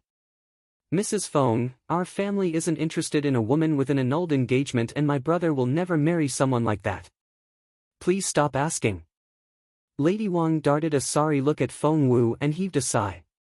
Feng Wu watched as Lady Wang gave her award-winning performance and she could detect more and more eyes on her. And she could hear people talking about her in subdued voices. "So, that's Feng Wu. Back then, she was the genius second to the crown prince only. I heard she got greedy with her cultivation and ruined herself. And the royal family cancelled the engagement. That was quite a snobbish thing to do." "No, it wasn't. The crown prince is like a deity. Would you be able to stand it if he married a cripple?" "Of course not." "Wait, wasn't there another girl as talented as Feng Wu back then? Zhou Qingyun of the Zhou family? She's Zhou Qingyuan now. The real owner of the true phoenix blood. I heard that Zhou Qingyuan has reached the peak of the spiritual grandmaster stage. You need to update your database. She's not a spiritual grandmaster anymore, but a spiritual elder. Holy crap. That's so scary. She's only 15, isn't she?" That's right. And only a genius like her is good enough for the crown prince. Word on the street is that the royal family is considering a marriage proposal to the Zhou family. Chapter 348, The Proud Crown Prince. So, Zhou Qingluan is going to be the crown prince's wife and our future empress. Feng Wu listened as the others went on murmuring. Feng Lu looked at Feng Wu, gloating at the latter's predicament. She would like to see how much longer Feng Wu could keep her composure under all those stares. However, to Feng Lu's surprise, Feng Wu looked as undisturbed as ever, as if those people weren't talking about her at all. Ladies at another table heard the talk as well. You flatter me. My Xiao isn't like that at all. She's only just become a spiritual elder. Zhou Qingluan's mother, Lady Tao, who was from the Tao clan of Ruyang, waved her hand in a modest manner. A spiritual elder? That's amazing. We can't even imagine ever reaching that level. The other ingratiating voices chimed in. Another person asked, so, is the royal engagement proposal really happening? Lady Tao shook her head. No, it's nothing like that. Granny Qi, the Empress Dowager's maid, paid us a visit, that was all. Granny Qi. That's the Empress Dowager's most trusted servant. One word from her is more convincing than a lengthy speech from anyone else. Granny Qi would never visit the Zhou Manor for no reason. I'm sure it was on the Empress Dowager's command. The Zhou family is really going to have a true phoenix. The flattery went on and on. Lady Tao kept waving her hands in denial, but she couldn't keep the gloating smile off her face. The Crown Prince's residence. Jun Linyuan had two residences, one in the royal palace and the one outside. He usually stayed in the one outside. Xian Yi paid him a visit today. Feng Sun didn't come with Xian Yi, which was quite rare, so Jun Linyuan asked about it in passing. Xian Yi said, Sir Yan's mother is celebrating her 80th birthday today and Feng Sun is a relative, so his mother ordered him to attend. I don't think he'll come hunting with us today. Xian Yi realized that Jun Linyuan wasn't listening. The crown prince, who had always been focused, was playing with a shiny golden bead in his hand, and his mind had wandered off. This wasn't right at all. Xian Yi frowned. Where did that bead come from? He reached out as he spoke. Usually, Jun Linyuan would hand it to him in passing, regardless of how valuable the object was. However, Jun Linyuan closed his fingers around the bead, looked up, and raised his eyebrows. Where's Feng Sun? Xian Yi's mouth fell open. He's visiting the Yan family. Sir Yan is holding a birthday banquet. Do you want to go? Xian Yi asked. Jun Linyuan gave Xian Yi an, are you an idiot, look. Since when would he bother going to a birthday banquet? By the way, I ran into the Feng clan's carriage on my way here. Lady Wang was taking Feng Lu to the banquet, and when the breeze lifted the curtain, I saw Feng Wu inside, too, Xian Yi said attentively. He kept his unblinking gaze on Jun Linyuan as he spoke, not wanting to miss anything. Jun Linyuan frowned a little and tightened his grip on the golden bead. Birthday banquet at the Yan Manor? Jun Linyuan darted a glance at Feng. Feng took the hint right away and nodded. Sir Yan sent an invitation, but everyone knows that such an event is too petty for your Royal Highness to attend, and the invitation was just out of politeness. Jun Linyuan didn't say anything. Chapter 349, Clamor. Your Royal Highness, are you going to the Yan Manor? Feng gave Jun Linyuan a knowing look. Jun Linyuan narrowed his eyes, clenched his fists, and darted an arrogant look at Feng. Why? I can't. The Yan Manor would never be given such an honor if it wasn't for that girl. Of course you can. Would you like a plain carriage or? Feng asked attentively. Jun Linyuan darted another arrogant look at Feng. It's been a while since I last used my guards of honor and you guys are out of practice. It's time to put them to use now. Feng was speechless. The Yan Manor. Feng Wu sat at her table, surrounded by all the murmurs and smirks. Some stared at her openly, while others stole glances at her. Some were curious and some jeered. There was both sympathy and contempt. However, Feng Wu, the center of attention, kept her gaze on her chopsticks and enjoyed her meal, as if all the clamor had nothing to do with her. Feng Lu was here to laugh at Feng Wu, and she wasn't satisfied by Feng Wu's calm at all. "Sister Wu, don't be sad. We're all here for you," Feng Lu took Feng Wu's hands and said in a clear voice. "Sister Wu, you can stop pretending. It breaks my heart to see you force yourself like this." So, the others saw the light suddenly. They had thought that Feng Wu was really that tough. As it turned out, she was only acting. That girl is so fake. I thought that she was shameless. So, she's only pretending. I would have run away in tears if I were her. How can she just sit there? The Zhou family sat at a table that was much closer to the front, and many ladies had surrounded them. Lady Qian, one of the bolder ones, asked, "Mrs. Zhou, what do you think of the fifth daughter of the Feng clan?" Mrs. Zhou asked in bewilderment, "The fifth daughter? Who's that?" Ignoring Feng Wu was the most insulting reply. The others around the table chuckled, and Lady Qian went on. "Mrs. Zhou, I was talking about Miss Feng Wu, the girl who was once engaged to the crown prince." Mrs. Zhou didn't even raise an eyebrow. "Her? Didn't she ruin her own cultivation?" Lady Qian said, "That's what everyone says. But after all, she used to be as famous as your daughter once, and they were called the two genius girls of the imperial capital back then." Their table was some distance away from Feng Wu's, but the hall was rather quiet and everyone heard it. Mrs. Zhou smiled. "That's why we should never be too greedy. My Xiao knew from the very beginning that you can't rush your cultivation." Zhou Qingyu said proudly, "My sister is a spiritual elder now, and she'll only get better. As for a certain someone, she's long fallen in the dirt and she should stay there. But no, she just has to walk around, taking advantage of my sister's fame. Shame on her.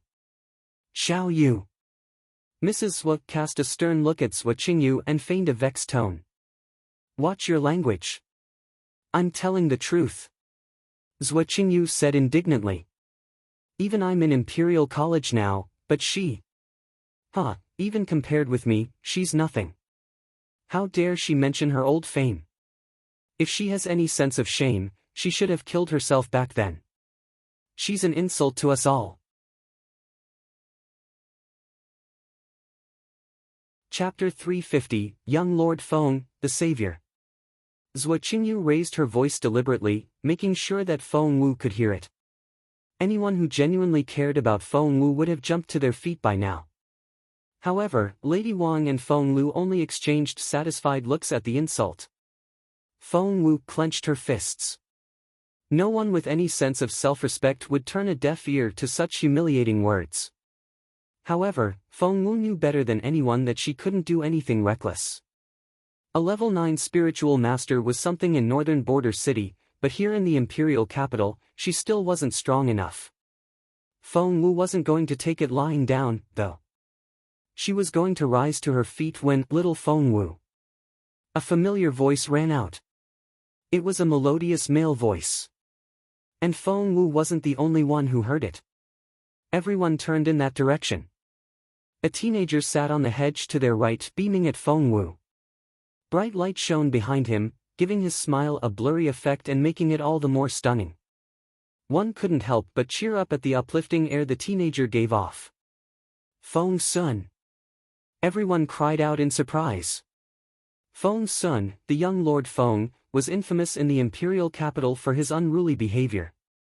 As the only son of the northern Feng general, his mother doted on him, which had resulted in his current personality. He could behave like the most spoiled young lord. It was common knowledge that Feng Sun obeyed one person only, the crown prince. The eyes of many ladies lit up at the sight of Feng Sun. Not only was Feng Sun handsome, he also had a superior status. In the list of ideal husbands, in the imperial capital, he was second only to Jun Linyuan. Little Feng Wu. Feng Sun hopped off the hedge, ran up to Feng Wu, and rubbed her hair in an affectionate manner. His warm smile reminded one of the pleasant spring sunlight. Where are you looking? I'm right here. The smiles froze on many of the young ladies' faces. Were Feng Sun and Feng Wu very close? Feng Wu threw a dirty look at him. Your hand. What? Feng Sun was bewildered. Off me. Feng Wu hated when other people touched her head. It was bad luck. Sure. Seeing Feng Wu's frown, Feng Sun obeyed right away. He patted her on the shoulder instead and smiled broadly. You're here for the banquet as well? Gosh, isn't it so boring? Come, I'll show you around. Feng Wu then stepped on his foot. Feng Sun cried out and accused Feng Wu with an exaggerated expression, Hey! Little Feng Wu! You stepped on my foot. Hit her. Now! Zhuo Qingyu clenched her fists and stared at Feng Wu in hatred, wishing that she could pierce Feng Wu with her gaze. Zhuo Qingyu had been secretly in love with Feng Sun for a very long time and she couldn't get over her infatuation. She had hinted to her mother on multiple occasions to propose her marriage into the Feng family. Never had she expected that Feng Wu would be so familiar with Feng Sun. She grit her teeth so hard out of jealousy that her molars almost broke. However, Feng Wu overpowered Feng Sun with her smirk. Get back to wherever you came from. Now! Feng Sun darted a look at Feng Wu, then whispered in her ear, Aren't you angry about all these people saying such things about you? How about I get revenge for you? All human beings were emotional animals. After everything Feng Sun had done for her, Feng Wu would be lying if she said she wasn't touched. It was just that won't be necessary. Feng Wu turned him down casually. Chapter 351, Traps. Feng Sun stared at Feng Wu. Are you sure? Yes, Feng Wu said. I have my own plan. All right. I'm right next door. Call me if you need me. Feng Sun rubbed Feng Wu's head. She had some fluffy hair on her temples which looked very adorable, especially when she puffed out her cheeks and glared at him like she was doing now. It was so cute, ha ha ha. Hands off. Feng Sun dashed off before Feng Wu could glare at him, laughing all the way back. Feng Sun left as abruptly as he had arrived, like a tornado. However, the guests remained astonished. Is Feng Wu that familiar with young Lord Feng? Lady Qian was the first to speak. I didn't know that. Mrs. Zhuo's face darkened a little. Next to her, Mrs. Xiao said, Everyone knows that young Lord Feng is His Royal Highness's good friend.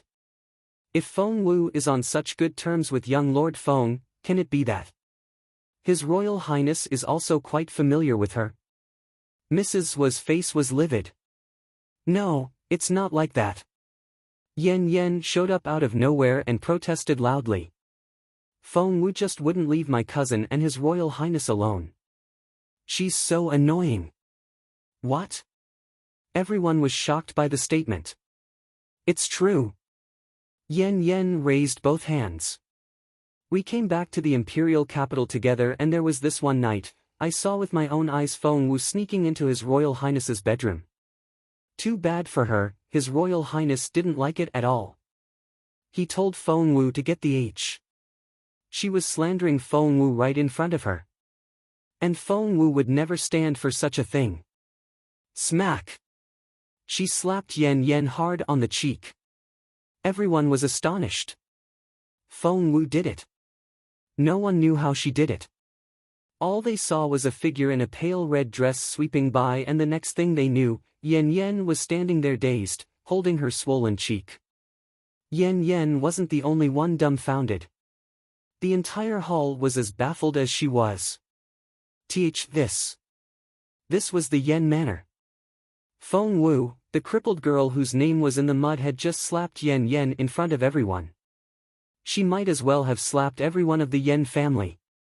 Lady Wang was the first to realize what had happened. She hadn't expected that Feng Wu could move so fast, let alone that she could be so bold. For a moment, she didn't know what to do, for she realized that things were beyond her control. Feng Yanfeng's instructions resonated in her head. He had told her to fawn over Mrs. Yen as best as she could and to give the latter the gift they had prepared when no one was looking, so that he could get that transfer to the Ministry of Official Personnel. But now, Feng Wu had just slapped Yan Yan in public. That Feng Wu, everyone stared with their mouths agape. Only then did Yan Yan come back to her senses, and her eyes went bloodshot red. Feng Wu. You hit me. How dare you hit me in my place? I'm gonna kill you. Yan Yan flipped her sleeve and a sharp dagger appeared in her hand. Everyone blanched at the sight of that glinting blade. She meant it. Infuriated, Yan Yan brandished the dagger at Feng Wu's face. I'm gonna rip your face off before I kill you. Feng Wu shifted sideways, evading Yan Yan. Meanwhile, she lifted her foot a little and tripped Yan Yan. Ah!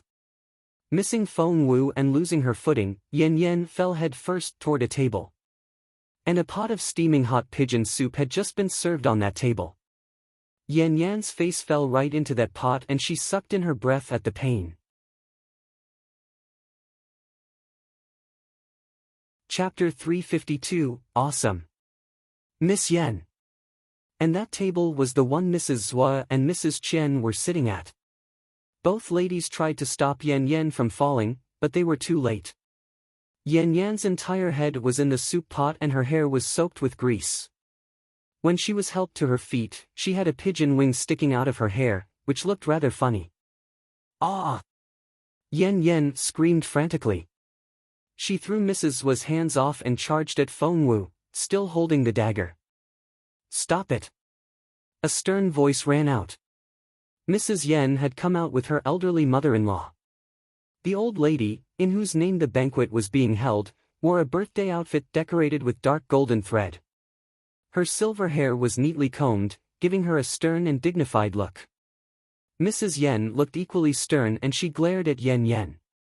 Stop right there.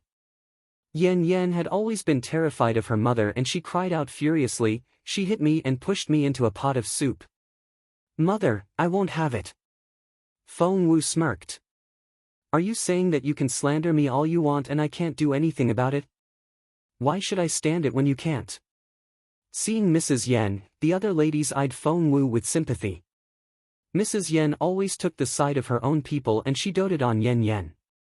Feng Wu was unbelievably bold to strike Yan Yan first, she was so dead. The old ladies and Mrs. Yan's faces were livid. Mrs. Yen knew Yan Yan too well. When she saw what was going on, there was no doubt in her mind that Yan Yan had provoked Feng Wu first. Hence, she glowered at Yan Yan and said harshly, "You're too old to say such capricious things. Are you a child? Go clean yourself up." But now, Mrs. Yen was very intimidating when she straightened her face. Yan Yan would have stormed off on any other day, but now, she only stood there stubbornly with tears in her eyes. Mrs. Yen, I'm sorry, I'm so sorry. Only then did Lady Wang and Feng Lu arrive at the table, and both apologized repeatedly to Mrs. Yen. It was all Feng Wu's fault. No matter what Miss Yen said, she shouldn't have hit her. This girl is really... Mrs. Yen, feel free to punish her as you see fit. After apologizing to Mrs. Yen, Lady Wang turned to scold Feng Wu. Have you forgotten what I told you before we left home? I told you to be demure and obedient. You're not what you used to be. Without any cultivation, how can you still be this proud? Get down on your knees and apologize to Miss Yen and Mrs. Yen now.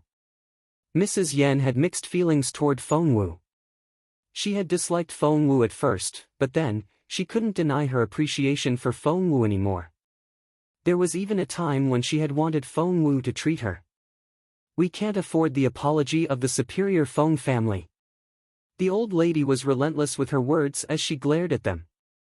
I see that the Feng clan is too prestigious for our Yen family to befriend. Mrs. Feng, please take your daughters and leave. Everyone said a slight prayer for Feng Wu. The old lady was banishing her in front of everyone. How was the Feng clan ever going to establish themselves in society again? And what about Feng Wu? Feng Wu, however, smirked. I see that the elderly Mrs. Yen has such strict domestic discipline. Is that why Miss Yen knows how to come up with the most groundless slander? She's so good at framing other people, ruining their reputation, and spreading rumors. Is that all the result of your teaching? Awesome!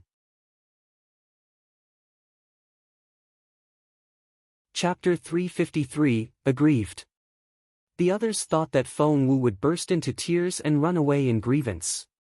But no one had expected Feng Wu to be bold enough to talk back to the old lady.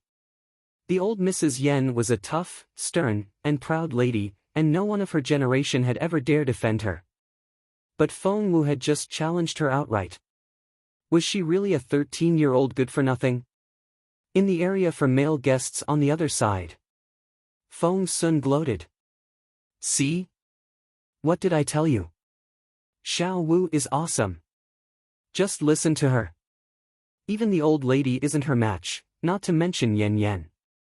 Feng Sun sat with all his buddies from the imperial capital. Everyone looked at him in resignation. Brother Feng III, isn't Yen Yen your cousin and the old lady your own relative? Why does it sound like you're on Feng Wu's side? Feng Sun darted the person a glance. Shui IV, don't tell me you're one of those who values family loyalty over reason. Shui IV, the one he spoke to, was the fourth son of Minister Shui and one of Feng Sun's buddies whom he usually hung out with. Shui was baffled. Wasn't Brother Feng the one who emphasized standing up for friends and valuing family above all else? Why was it the other way round now that Feng Wu was involved? The others all stared at Feng Sun in bewilderment, not sure what to make of his attitude. At that moment, Sir Yen, who was in the host seat, rose to his feet with a frown and had the servants remove the hedge between the two areas. That way, they were able to see what was going on the other side. He then went over to his wife with a frown. What's wrong? Before Mrs. Yen could say anything, the old lady exploded.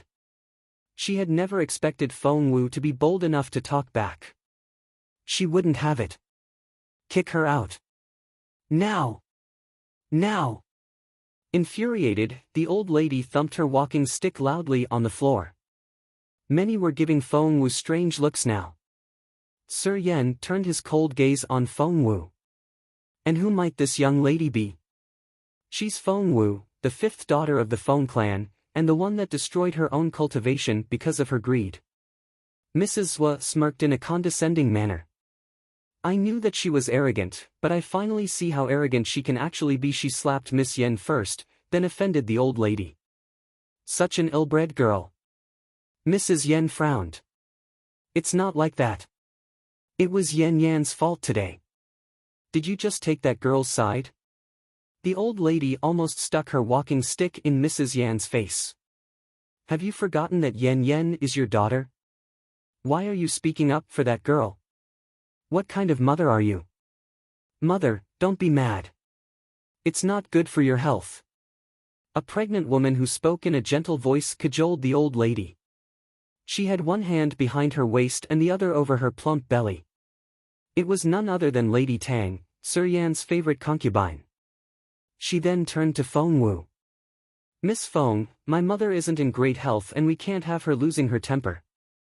Please apologize to her. She's such a kind lady that she'll forgive you as soon as you say you're sorry. However, no one noticed how grim Yen Yan's face was when she stared at Lady Tang. Lady Tang was the old lady's brother's daughter, and the old lady had offered this concubine to Sir Yen herself. Somehow, after so many years, Lady Tang was still one of Sir Yan's favorites. Yen Yen had overheard a conversation once. Her father had promised Lady Tang that he would make her his second official wife once she gave him a son. Chapter 354, Chaos. There was no way that Yen Yen would let Lady Tang give birth to this baby. Hence, she decided to make Feng Wu the culprit. According to her plan, she would set Feng Wu up, get rid of the baby, and kill Lady Tang during the process, making Feng Wu the one to take the blame. That would be killing 4 birds with 1 stone, and it couldn't be any more perfect. Yen Yan's eyes flickered and she nodded at someone behind Feng Wu. What happened next was quicker than words could describe. All of a sudden, someone pushed Feng Wu hard. It was a great momentum. Feng Wu hurtled forward. Great! Yan Yan's eyes glinted coldly. Feng Wu was going down and Yan Yan would get her ultimate revenge. Seeing that Feng Wu was flying at Lady Tang, everyone opened their eyes wide in astonishment. No! Watch out! The baby! Feng Wu grabbed Feng Lu when she fell forward.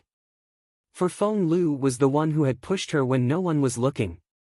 The moment Feng Wu stumbled forward, she grabbed Feng Lu and threw the ladder in front of her. Poor Feng Lu. She flew out like a rag doll. And Feng Wu had thrown her in Yan Yan's direction.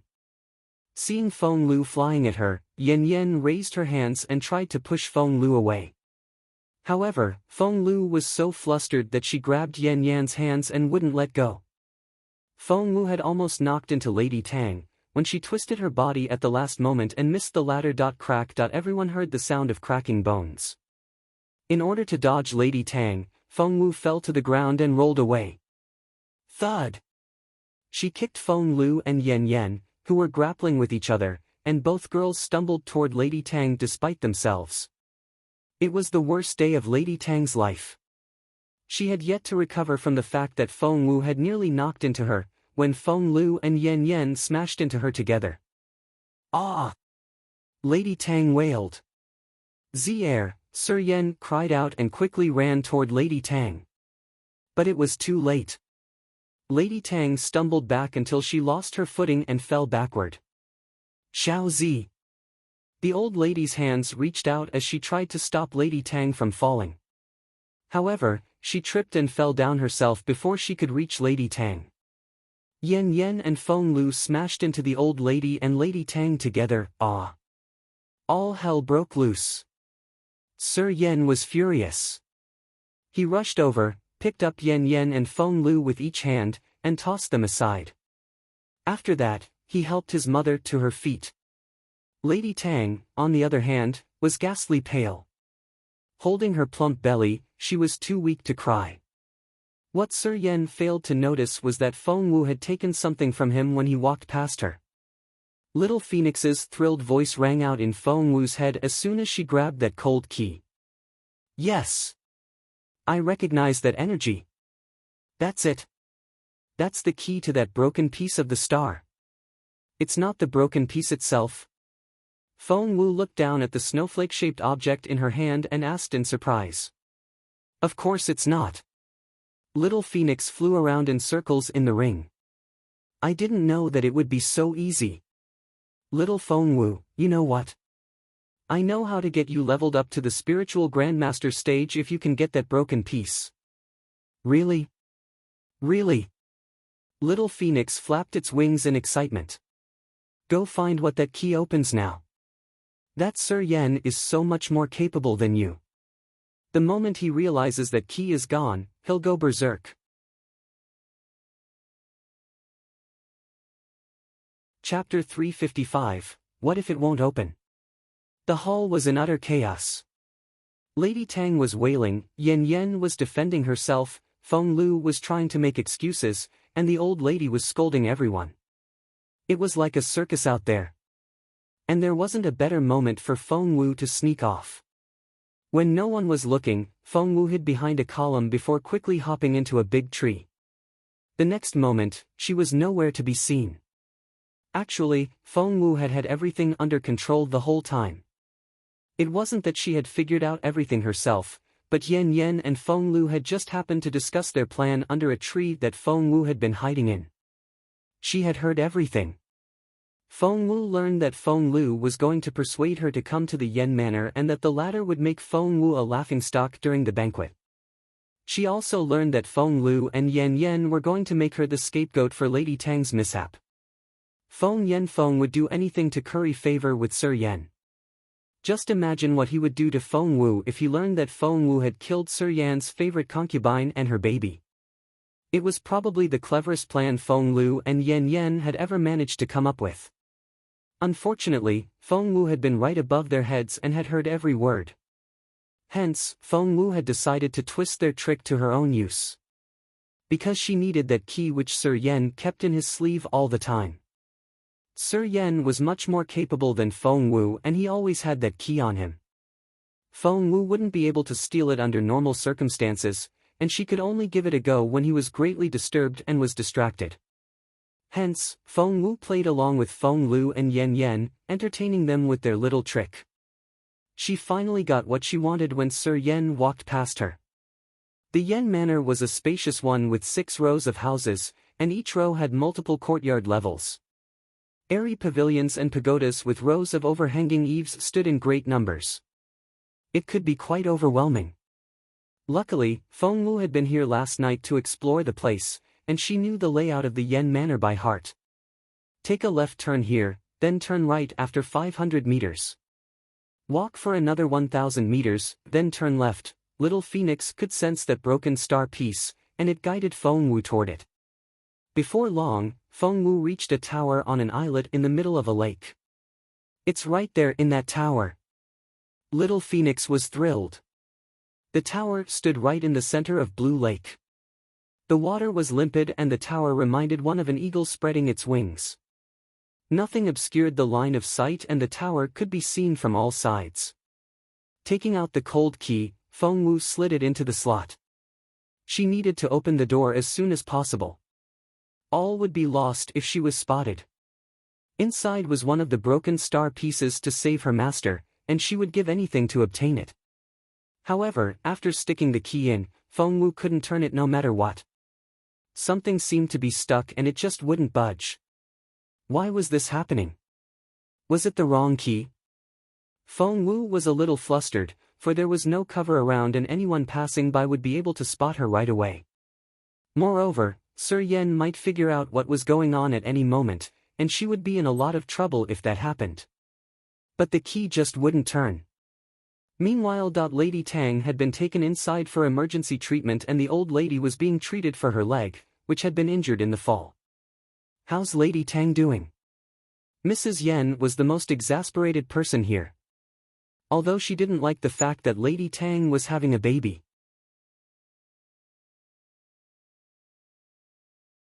Chapter 356, Will Feng Wu be blamed? However, Mrs. Yen had allowed Lady Tang to carry that baby until now, which indicated that Mrs. Yen wanted it.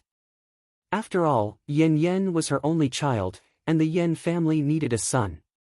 At that thought, Mrs. Yen darted a harsh look at Yen Yen, who was shivering in a corner. How could she have such a stupid daughter? Why didn't Yen Yen realize why she had let Lady Tang carry the baby to full term? She would decide what to do with the concubine after the baby was born. Lady Tang could live if she gave birth to a girl. If she had a son, Mrs. Yen would get rid of the mother and keep the boy for herself. However, Yen Yen had just ruined everything. Both Yen Yen and Feng Lu were petrified. For everyone had seen that it was the two of them who had knocked over the old lady and Lady Tang. If anything happened, Yen Yen was too frightened to look her father in the face. Master Bai was a guest at the banquet, and his services had been called on after the incident. The old lady's minor injury could wait, but Lady Tang, how's Lady Tang? Mrs. Yen asked with genuine anxiety, fighting back her rage. Because her own daughter was the culprit and everyone in the banquet had seen it. What would other people think of her in the future? Master Bai shook his head. It doesn't look good. The lady is bleeding out and I think we're losing the baby. Sir Yan's face was livid. Maybe she'll have a chance if Master Chu is here. Master Bai sighed. But Master Chu is giving Her Majesty the Empress Dowager her routine examination today. I don't think he'll be able to come. Sir Yen and his wife might not have good enough connections to get Master Chu, but Feng Sun. Mrs. Yen rushed to Feng Sun's side and took him by the arm. Aunt?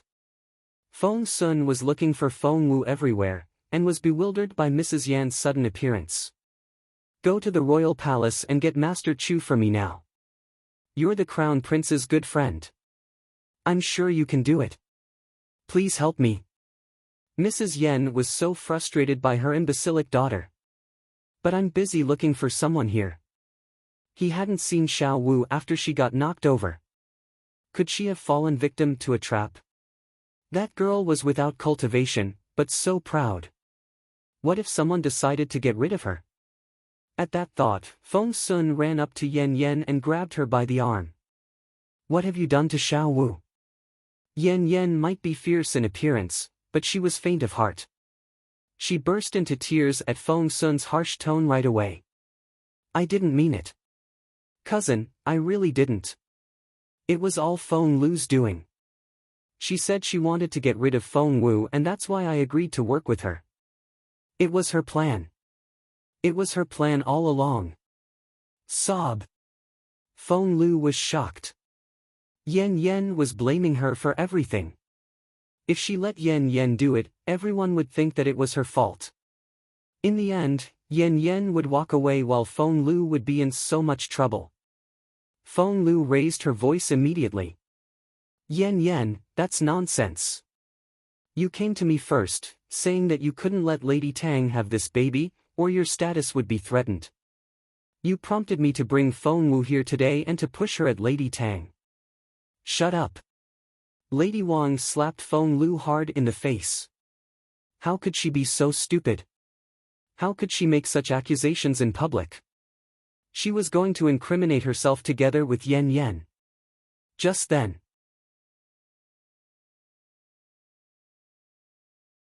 Chapter 357, More Chaos.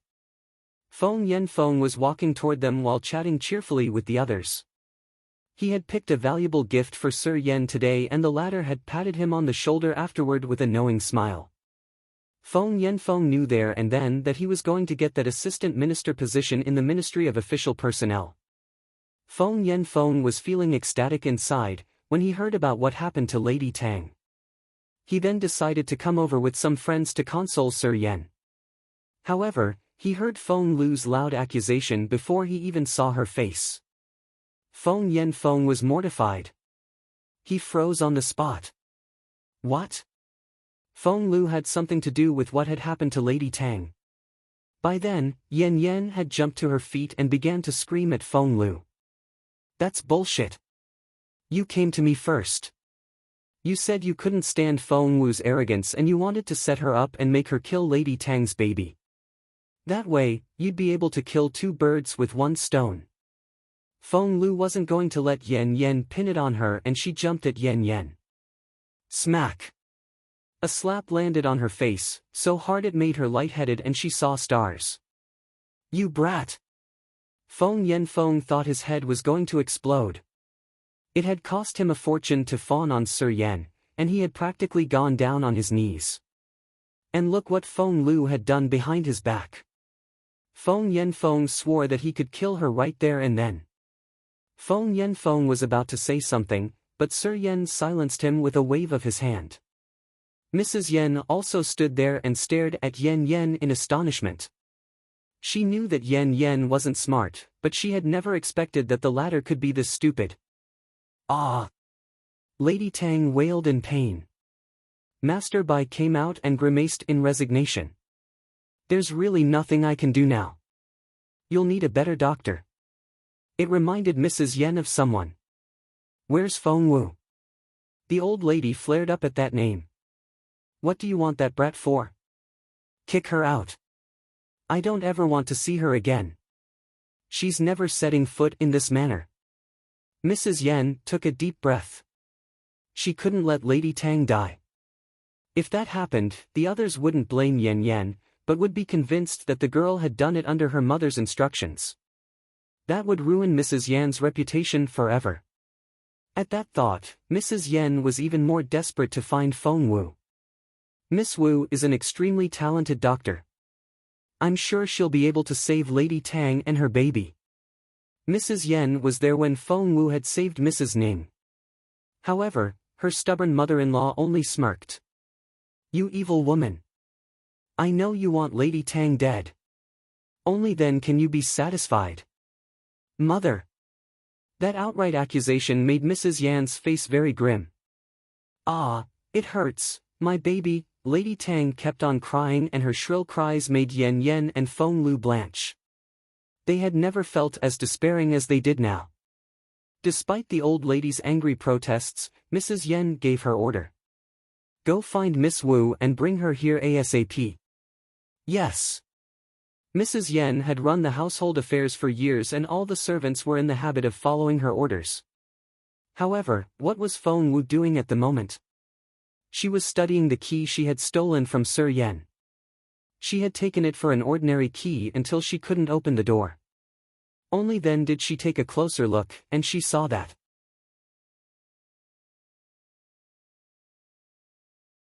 Chapter 358, Withdraw Their Confession. Feng Wu realized in amazement. There was a spiritual imprint on the key so that no one other than Sir Yen himself could use it. Feng Wu was so frustrated.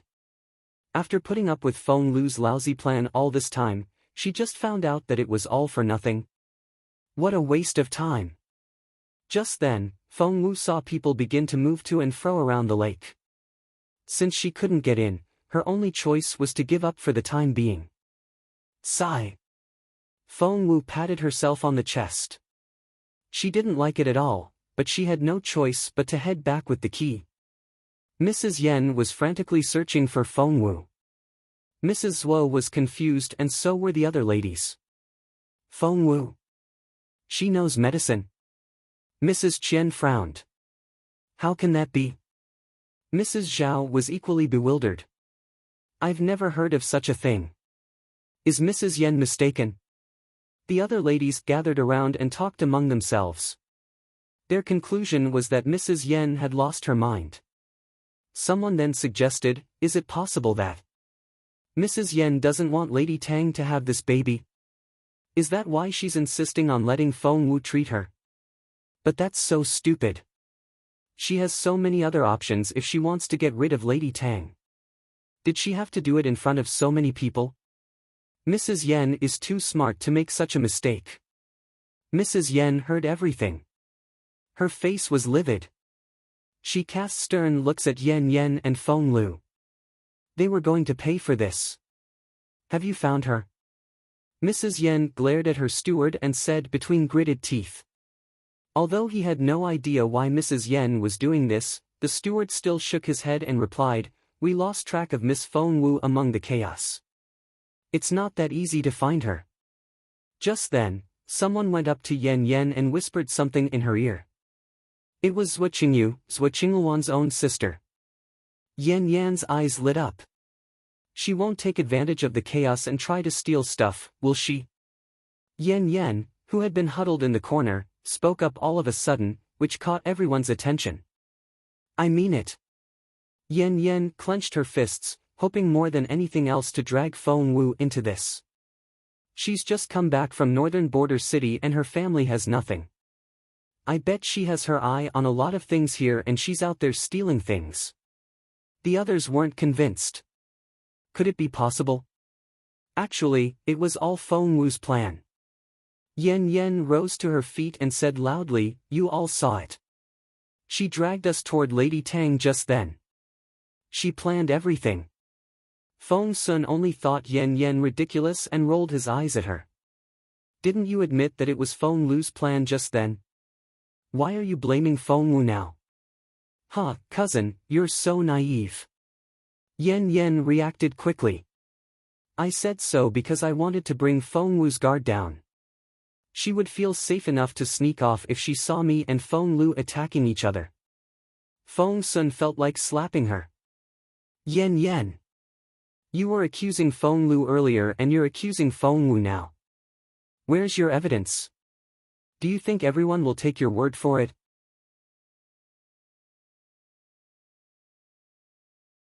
Chapter 359, Feng Wu the Scapegoat.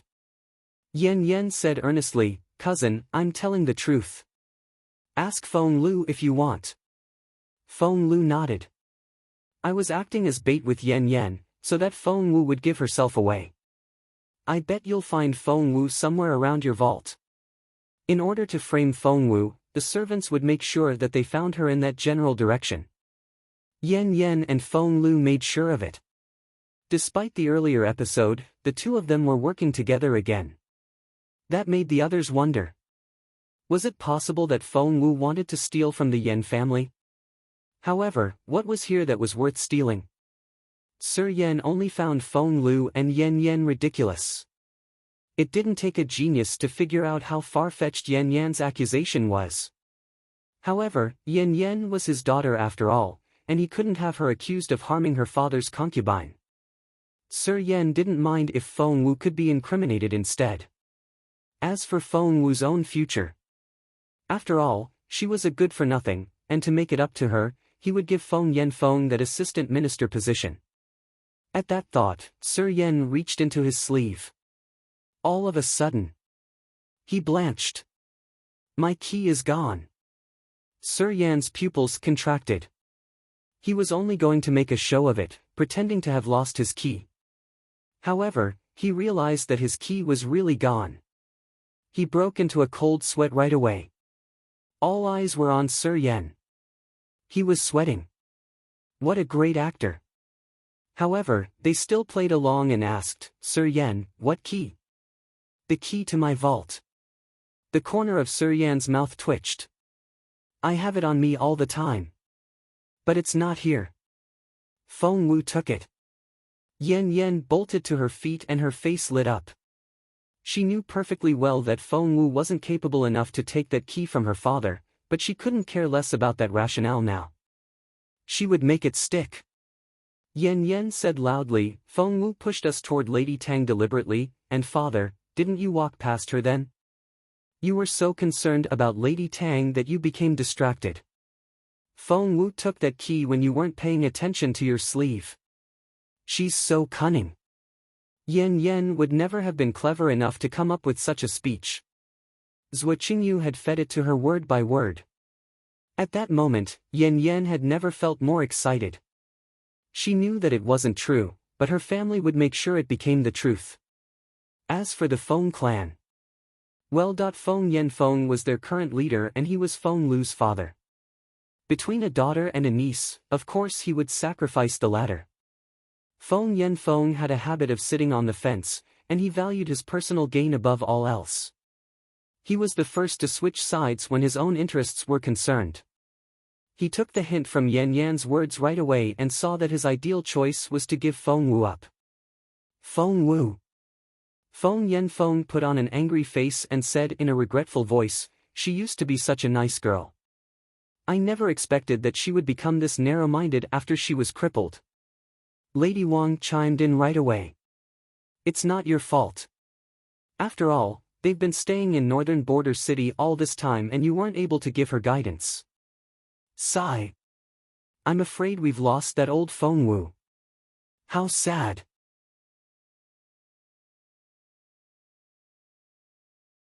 Chapter 360, His Royal Highness is here.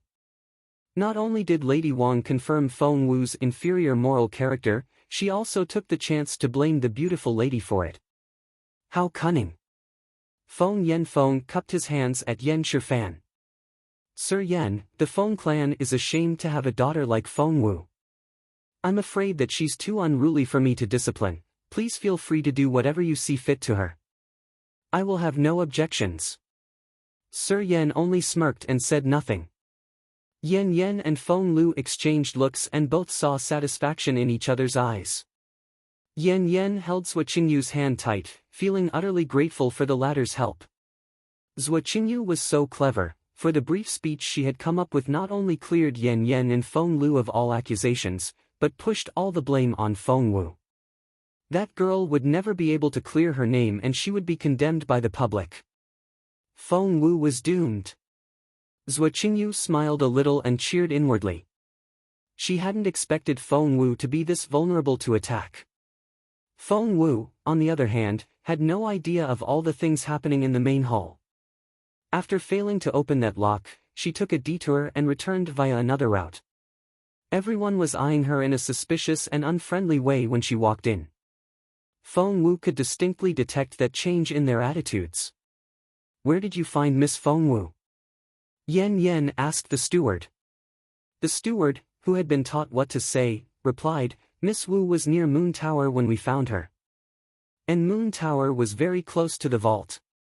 Feng Wu, what other excuse do you have now? Yan Yan's face twisted and she raised her pointy chin in an arrogant manner. Feng Wu frowned a little. She turned to Feng Sun, asking with her eyes what was going on. Feng Sun said indignantly, Yan Yan is framing you for stealing Sir Yan's key, and saying that you're going to rob their vault. Your uncle has also said that he would let Sir Yan punish you as he saw fit.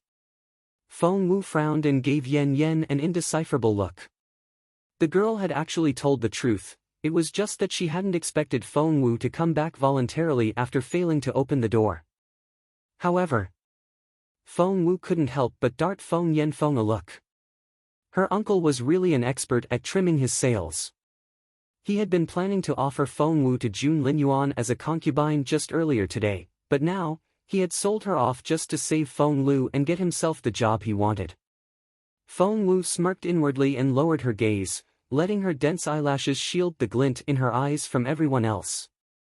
Yan Yan should have known better. The fact that Feng Wu had dared to leave the hall meant that she had a backup plan. Feng Wu was anything but stupid. Feng Wu, tell everyone now, why were you around Moon Tower? Yan Yan said aggressively. Feng Wu frowned and was about to reply when a hubbub of excited voices came from outside. All hail His Royal Highness. His Royal Highness? Everyone was dumbfounded. As in Jun Linyuan. He was like the most dazzling star in the sky. He was too superior and unattainable to even dream of getting close to. Attending the same event as the Crown Prince was something worth boasting about for 3 years. His Royal Highness is here. Even an experienced and level-headed bureaucrat like Sir Yan couldn't help but get flustered. Fearing that his ears had failed him, he asked again, His Royal Highness? As in the Crown Prince? Prince Jun Linyuan.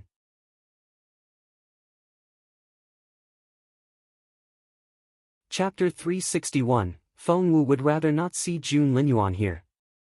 A junior steward nodded. Yes, it's His Royal Highness himself. And he's come with his official guard of honor, saying that they're here to celebrate our old lady's birthday. Since when was the Yen Manor important enough for the Crown Prince to pay a visit himself? Everyone was dumbfounded. Was the Yen family about to get lucky? Sir Yen shook with excitement. Lifting the lower hem of his robe off the floor, he dashed out the door. Many officials were here today for the birthday banquet and they all dashed out after Sir Yen. Before long, the yard was filled with prostrating officials. Those that had been smirking at and talking about Feng Wu a moment ago had forgotten all about her. They were too busy going down on their knees. The officials knelt down on the left. And their wives did so on the right. Yan Yan and Feng Lu stayed together, and right now, Yan Yan was chirping like a happy bird inwardly. Jun Linyuan hardly ever visited any officials. Why was he here at the Yen Manor today? Who was he here for? After racking her brain, Yan Yan arrived at the conclusion that she herself was the reason. Because of that, she blushed like a rosy dawn and her eyes were frighteningly bright. Was the Crown Prince that into her? Gosh, she felt so shy at that thought. All eyes were fixed on Jun Linyuan when he walked in. He wore a black robe and had put on a glossy fur cape to fend off the draft. The outfit emphasized the distinguished air he was giving off. He walked at an unhurried but intimidating pace. He paid his lethal charisma no mind. There was an indecipherable look in his brooding eyes. And his expression was emotionless. A glance from those dark eyes felt like a sharp blade cutting into one's skin. Your Royal Highness. The officials didn't need to kneel in Jun Linyuan's presence. No one remembered who started it, but somehow, everyone felt like going down on their knees whenever Jun Linyuan showed up, and they weren't even bold enough to look him in the eye.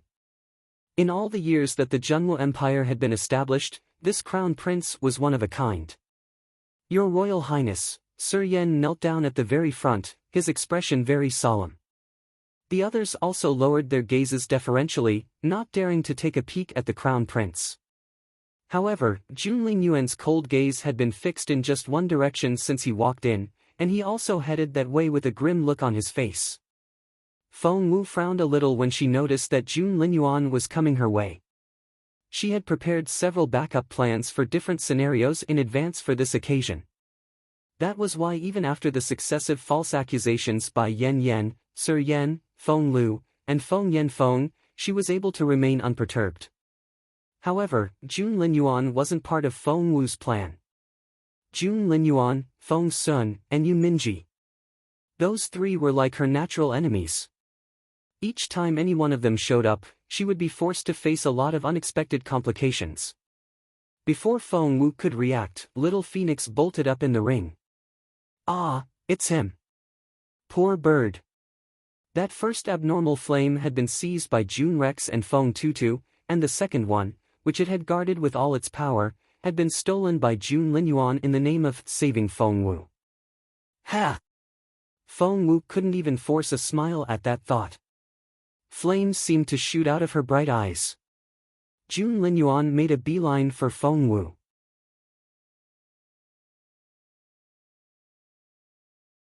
Chapter 362, The Spectacular Duo. A pair of long, straight legs stopped in front of Feng Wu, and Jun Linyuan stared at her with a face that was colder than frost. This ungrateful girl. Recalling her false accusation when all he had done was try to save her, Jun Linyuan was also angry. Therefore, he just stood there, staring at Feng Wu. For a moment the entire yard seemed to be covered in frost and the temperature dropped. Many looked up discreetly and tried to steal glances to see what was going on. That was weird. Why was the crown prince just standing there in front of Feng Wu? It was as if he was here just for her. Were they that close? The tall teenager had deep-set features and looked stunning. His aura reminded one of the most superior rulers. The slender teenage girl was a dazzling beauty whose charm could bring down an entire city. Standing there facing each other, they made the most stunning picture. When the wind blew, their clothes flapped in the air, giving them an ethereal feel. It was such a beautiful picture. Feng Lu, Yan Yan, Zui Qingyu, and every other teenage girl in the yard found it an eyesore as they were all overwhelmed with jealousy. That was so frustrating. Sir Yan and Feng Yan Feng also exchanged looks. Sir Yan, Feng Wu and the Crown Prince. Feng Yan Feng, no way. Sir Yan, but if it really is the case, and Feng Wu tells the Crown Prince on us? Feng Yan Feng, we'll have to adapt to the circumstances, then. Feng Yan Feng was already considering the possibility of Jun Linyuan standing up for Feng Wu. When that happened, he would have to think of a way to win Feng Wu back. While everyone was coming up with their own speculations, Jun Linyuan spoke in an arrogant and taunting voice. It's you. Again. Ha! That unmistakably impatient tone and contemptuous expression elated everyone in the yard. Feng Wu smirked. Shouldn't I be the one to say that? Jun Linyuan darted a haughty look at Feng Wu. You've been following me everywhere. Feng Wu, you just can't live without me. Wowed at the way Jun Linyuan put it. It shocked everyone. The Crown Prince was as relentless as ever with his words. Did he just admit that Feng Wu wouldn't leave him alone? So, Yan Yan was telling the truth. Feng Wu was such a shameless girl. Feng Wu almost choked at what Jun Linyuan said. For someone as level-headed as she was, she somehow always lost control when Jun Linyuan was around. Feng Wu took a deep breath. You're a creepy narcissist, did you know that? Jun Linyuan didn't let his face betray anything. He grabbed Feng Wu by her wrist. Come with me. After that, he dragged Feng Wu away. Let go of me. Feng Wu stumbled on her feet and almost fell. However, Jun Linyuan was way too powerful for her to fight back, and Feng Wu had no choice but to be dragged away. After they were a little distance away from the yard, Jun Linyuan looked down at Feng Wu. What do you want? I have no idea what you're talking about. Feng Wu raised her chin proudly. You wouldn't have come here for no reason. Jun Linyuan kept his gaze on her. What are you after? Feng Wu gritted her teeth and her eyes spat fire. The way she glared at Jun Linyuan reminded him of a grumpy little beast, which he found rather adorable. He almost felt like rubbing her head. Ahem, Jun Linyuan coughed into his fist and the look in his eyes was indecipherable. Tell me or I'll destroy anything you're after. Mark my words.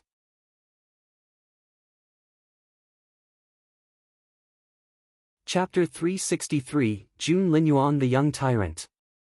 That was pure blackmail, but Feng Wu realized that it was very effective. What's wrong with you? Feng Wu snapped. Do you enjoy picking on me that much? Jun Linyuan nodded sincerely. I do, actually. Especially when the girl bristled like a cat but had to bend to his will, it was so much fun. Feng Wu took a deep breath. What was Jun Linyuan's problem? From what she knew of Jun Linyuan, she had no doubt that he would be relentless if he decided that he would sabotage everything she tried to do. I'm not telling you. The broken star piece? Feng Wu and Jun Linyuan spoke at the same time. Feng Wu's pupils contracted and she stared at Jun Linyuan as if she had seen a ghost. Jun Linyuan gloated. How did you know that? Feng Wu lowered her voice and asked through gritted teeth. The fact that he had mentioned the broken star piece meant that he was confident about his guess. Jun Linyuan gave her a casual glance as if he had just heard an idiotic question. Instead of replying, he went back without Feng Wu. The others were baffled by Jun Linyuan's attitude. Exactly what was the relationship between the Crown Prince and Feng Wu? It was so confusing. Boss Jun. Feng Sun ran up to Jun Linyuan cheerfully and said in a hurry, Boss Jun, has little Feng Wu told you everything? Jun Linyuan darted a suspicious look at Feng Sun. Tell me what? Feng Sun smacked his own forehead. What was he thinking? Little Feng Wu and Boss Jun were never on friendly terms, and of course Boss Jun wouldn't help her. He must have lost his mind. At that thought, Feng Sun kept his gaze on Jun Linyuan. Boss Jun, you have to get it right for little Feng Wu this time, or those people will frame her for everything. I'm going to help her anyway, so please just do it for me. Sir Yen almost exploded at Feng Sun's words. Had the boy forgotten that he was a relative of the Yen family? The way he put it, he was claiming that the Yen family was setting Feng Wu up. Exactly which side was he on? Jun Linyuan darted an indifferent glance at Feng Sun. Feng Sun, you should take a look at yourself in the mirror. Feng Sun said, whatever. You have to help little Feng Wu. All eyes were on the Crown Prince. Was he going to take Feng Wu's side? Jun Linyuan smiled coldly. Childish. The others let out breaths of relief. There was nothing between Jun Linyuan and Feng Wu, for he had refused to help her despite Feng Sun's pleading, which said a lot about how much he disliked the girl. Many of the teenage girls were relieved at Jun Linyuan's reaction. Feng showed up then with a luxurious armchair and put it down where the host seat was. Jun Linyuan sat down matter-of-factly. And the others knelt again. Feng Wu was the only one standing. Feng Yanfeng thought he was going to have a heart attack. What was wrong with this brat? How could she still stand there? Feng Yanfeng kept shooting Feng Wu warning glances to the point of giving his eyelids cramps. However, Feng Wu still stood there as straight as a pine tree and as undisturbed as a secluded orchid in a deserted valley, like a winter plum tree. Feng Yanfeng almost choked on his own spit. Why did the Feng clan have such a stubborn girl? Jun Linyuan's cold gaze brushed past Feng Wu's stunning face and landed on Yan Shifan. Go on. What? Under Jun Linyuan's gaze, even Yan Shifan, the experienced bureaucrat, broke into a cold sweat.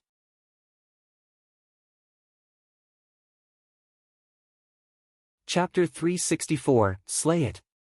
Feng said in an indifferent tone, Sir Yen, His Royal Highness is only here to observe. Please proceed as you see fit. He would be a bystander only and not take anyone's side. Sir Yen was relieved to learn Jun Linyuan's position on the matter. Yen was desperate to show off in front of Jun Linyuan and she spoke first. After briefing Jun Linyuan on what had happened, she turned to Feng Wu, her eyes glinting. Tell us now, why were you at Moon Tower when everyone else was here? What else could you be doing there if not trying to steal my family's treasure? Feng Wu had a brooding look in her eyes. She wasn't paying attention to Yan Yan's question, for she had a more pressing one herself. Why did Jun Linyuan know about the broken star piece? Had she let it slip somehow? How could he have guessed it? That guy was terrifyingly smart. Feng Wu. Feng Wu. Yan Yan kept her gaze on Feng Wu. Seeing that the latter's mind had wandered off, Yan Yan felt ignored and humiliated. Ha! What? Only then did Feng Wu come back to herself and look back at Yan Yan in bewilderment. Feng Wu's indifference only frustrated Yan Yan further. Feng Wu. Stop trying to avoid my question. The longer you stall, the more guilty you look. Yan Yan said in an aggressive tone and tried to force Feng Wu to answer. Are you sure you want to hear my explanation? Feng Wu gave Yan Yan a meaningful glance. Yan Yan smirked. I see. You're not answering my question because you have no excuse at all. Feng Wu said grimly, Yan Yan, keep pressing and you'll be the one crying after I tell the truth. Ha ha ha. Yan Yan laughed as if she had heard the funniest joke. Feng Wu, you're the biggest hypocrite I've ever met. Please, don't mind me. Just tell your story. Feng Wu darted a casual look at Sir Yan. Sir, are you sure you want to know the truth? Sir Yan's expression remained undisturbed, but his stomach lurched. That was strange. Hadn't Feng Wu lost her cultivation ability? Why did her casual glance feel like a dagger in Sir Yan's chest? It gave him goosebumps all over. Sir Yan was genuinely baffled. He then decided that it must have been an illusion. Keeping his cold gaze on Feng Wu, he said, Miss Wu, please feel free to tell us what you have to say. With His Royal Highness here as a witness, I promise you that everything will be fair and square. No one will blame you for anything you didn't do. Any other girl would be flustered by the attention from such a large crowd, but Feng Wu wasn't just any girl. Crossing her hands behind her back, she stood there ramrod straight and her limpid eyes sparkling. Turning her palm over, Feng Wu showed the crowd a cluster of green leaves covered with fine down. That's... Everyone looked at Feng Wu in bewilderment. However, Yan Yan was astonished. Her eyes spat fire as she glared at Feng Wu. Where did you get that dark netherworld dragon tongue grass? So, Miss Yan knows what this grass is. In contrast to Yan Yan's exasperated tone, Feng Wu remained relaxed and unhurried. It seemed that she had everything under control. You, Yan Yan smirked. Dark netherworld dragon tongue grass can strengthen one's health, especially pregnant women. It'll benefit the mother and baby both if they smell the grass on a regular basis. That's why a pot of dark netherworld dragon tongue grass was put in Lady Tang's yard. Feng Wu nodded. Yes.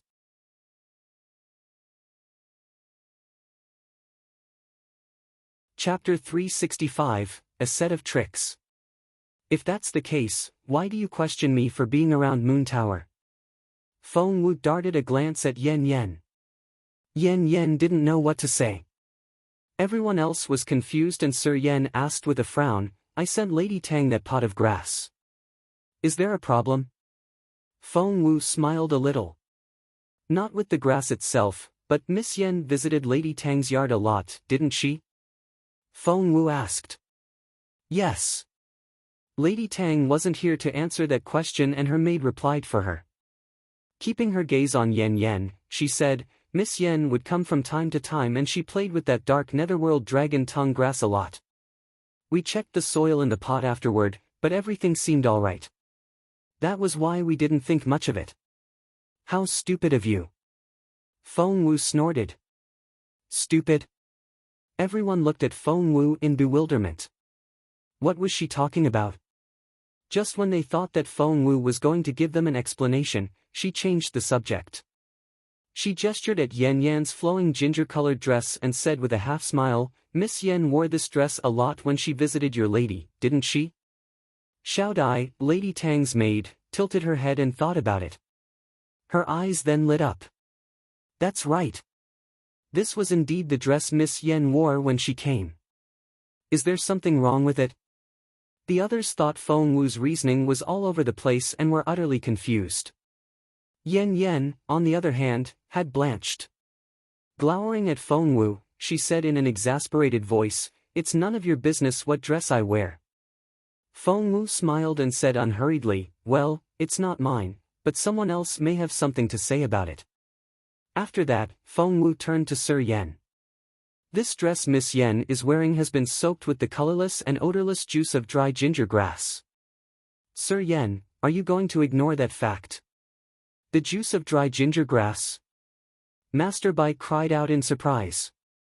"A mixture of that and dark netherworld dragon tongue grass can quicken the blood flow, which can induce abortion if a pregnant woman inhales it for a period of time." All eyes were instantly on Yen. Yen smirked. "Feng Wu, do you have any idea what you're talking about?" She then turned to the crowd and said loudly, "I swear that there's no such grass juice on my dress, nor do I have any idea of the effect of the two types of grass when mixed together. Feel free to take this dress and check it all you want." Yen sounded so righteous and sincere. The looks the crowd gave Feng Wu changed right away. Was Feng Wu slandering Yen now? Many had already gotten lost in the successive turns of events. "Sure, I can do that," said Master Bai earnestly. "Your Royal Highness, would you mind if I take the liberty to run the test?" Jun Linyuan shot a quick glance in Feng Wu's direction. All she needed to do was yield to his power and he would be on her side. However, she only stood there, looking so sure of herself. "Go ahead." Jun Linyuan kept his gaze on the girl as crafty as a fox, and snorted. Feng Lu went inside and changed into another outfit. Master Bai then took the ginger-colored dress and was going to run the test. Yen darted a glance at Feng Wu, looking like the cat that had eaten the canary. Seeing how confident Feng Wu had been, Yen thought that the girl had figured everything out. As it turned out, she was just trying her luck. Yen was so proud of herself when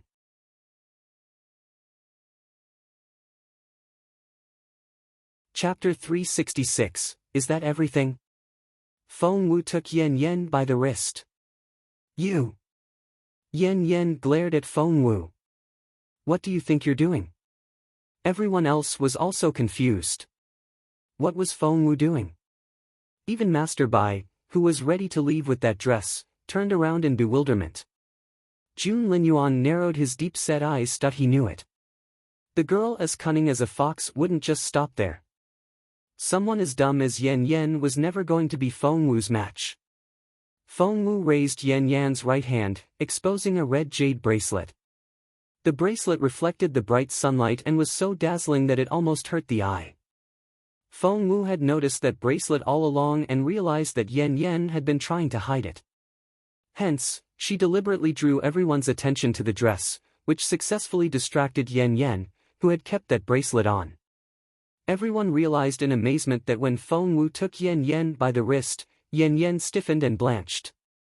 "Nice red jade bracelet," Feng Wu commented casually. Before they knew it, everyone was absorbed in Feng Wu's narration and let her words guide their emotions. They were amazed and excited at her hint. At the same time, they had no idea that they were doing it. "You! Let go of me!" Yen struggled. Feng Wu, a level 9 spiritual master, was more than enough to keep Yen from running away. Even without that cultivation level, Feng Wu would still make sure that Yen wasn't going anywhere. Holding Yen's wrist as if she had picked up a chicken, Feng Wu removed the bracelet with a quick flick of her hand. "Give it back to me." Yen panicked and she stared at Feng Wu in fear. Feng Wu knew it. How could she? Yen felt like fainting. She had thought about hiding it. When she went in to change her clothes, she had thought about taking the bracelet off and hiding it in the room. However, she had decided to keep it on, since Feng Wu didn't seem to have noticed it, and she thought she could humiliate Feng Wu that way. Hence, instead of taking it off, she wore it. And she had been so satisfied with herself. If the others found out, She was never going to be able to clear her name. At that thought, Yan Yan dashed toward Feng Wu frantically and took a dagger out of her sleeve. She was going to kill Feng Wu. Feng Wu smiled a little. Instead of trying to fight back, she hid behind Jun Linyuan. Yan Yan had to walk around Jun Linyuan if she wanted to kill Feng Wu. Before Yan Yan could come close, Feng flipped his sleeve and Yan Yan was shoved away. Everyone stared at Feng Wu and Yan Yan in confusion. What were the two girls playing at? However, there were quite a few smarter ones in the crowd and they had figured out what was going on. Feng Wu raised the bracelet and said to Master Bai, "You'll find the juice of dry ginger grass in here." She then tossed the bracelet to Master Bai.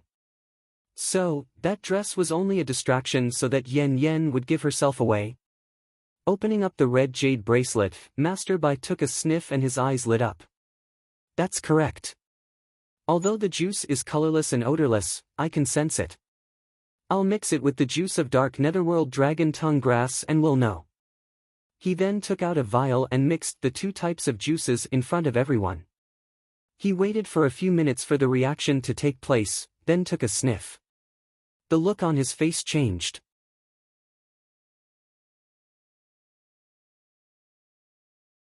Chapter 367, Jun Linyuan in Action. Master Bai always spoke his mind, not to mention that with Jun Linyuan here, he couldn't keep anything back even if he wanted to. Ignoring all the warning glances Sir Yen was shooting at him, Master Bai said in a solemn voice, "From what I have here, I can confirm that the mixture made from the material Miss Feng provided is indeed dry leaf dragon tongue potion, a potion that can induce miscarriage."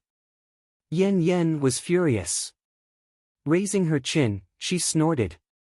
"That's bullshit. It's not dry leaf dragon tongue potion." Sir Yan's face was livid. He was way too smart to be tricked by Yan Yan, and because of that, he couldn't let that accusation stick. He could punish Yan Yan after the banquet was over. If that charge stuck, Yan Yan's reputation would be ruined forever. Therefore the old fox stared at Feng Wu and said unhurriedly, "Miss Wu, that's a very serious accusation." After that, he darted a warning glance at Feng Yanfeng. If Feng Yanfeng still wanted that position, he had to step out and get Feng Wu under control. Feng Yanfeng had been observing and weighing the options all this time that he realized that Jun Linyuan really wasn't going to take Feng Wu's side, and what was more, the crown prince was quite impatient with the girl. Hence, Feng Yanfeng decided to stick with Sir Yen. "Feng Wu. Do you really think you're some sort of doctor? You know nothing. You're not even a junior medicine refiner. Stop making yourself a laughingstock and get back here." As the head of the Feng clan, Feng Yanfeng scolded Feng Wu in a harsh tone. There was nothing he could do to Master Bai, and stopping Feng Wu was his only option. He thought that he had given Feng Wu enough hints. If the girl had any sense, she would stop what she was doing and admit to everything they had accused her of. That way, she would be helping the entire Feng clan. Such was what Feng Yanfeng hoped to get from Feng Wu. Once Sir Yen had spoken, Yan Yan regained her confidence. Resting her hands on her waist, she snorted. "Feng Wu, get down on your knees and apologize to me. Or I'll see you in court and there will be consequences." She was blatantly bullying Feng Wu. With Sir Yen and the head of the Feng clan on Yan Yan's side, she was never going to lose that lawsuit. However, the crown prince was unhappy to see everyone turn against Feng Wu. He frowned and the look on his face turned very grim. No one could pick on that little fox except for himself. Who did all these imbeciles think they were? How dare they? To make it worse, that girl remained so stubborn after everything they had done. Would it kill her to plead him for help? At that thought, Jun Linyuan couldn't help but throw a disappointed glance at Feng Wu. Feng Wu was baffled. What had she done now? Jun Linyuan gritted his teeth at the bewildered look on Feng Wu's face. That dumb woman. He was going to explode. Although she hadn't said anything, he still couldn't help standing up for her. What was wrong with him? Hence, the crown prince rose to his feet all of a sudden. Everyone turned to him in confusion. Was His Royal Highness leaving? Dragging Feng Wu out from behind him, Jun Linyuan asked through gritted teeth, "How do you tell if it really is the potion you're talking about?" At that moment, Feng Wu was smirking inwardly at Feng Yanfeng the opportunist, and was trying to figure out a way to force Yan Yan to drink that potion. She blurted out her reply at Jun Linyuan's question.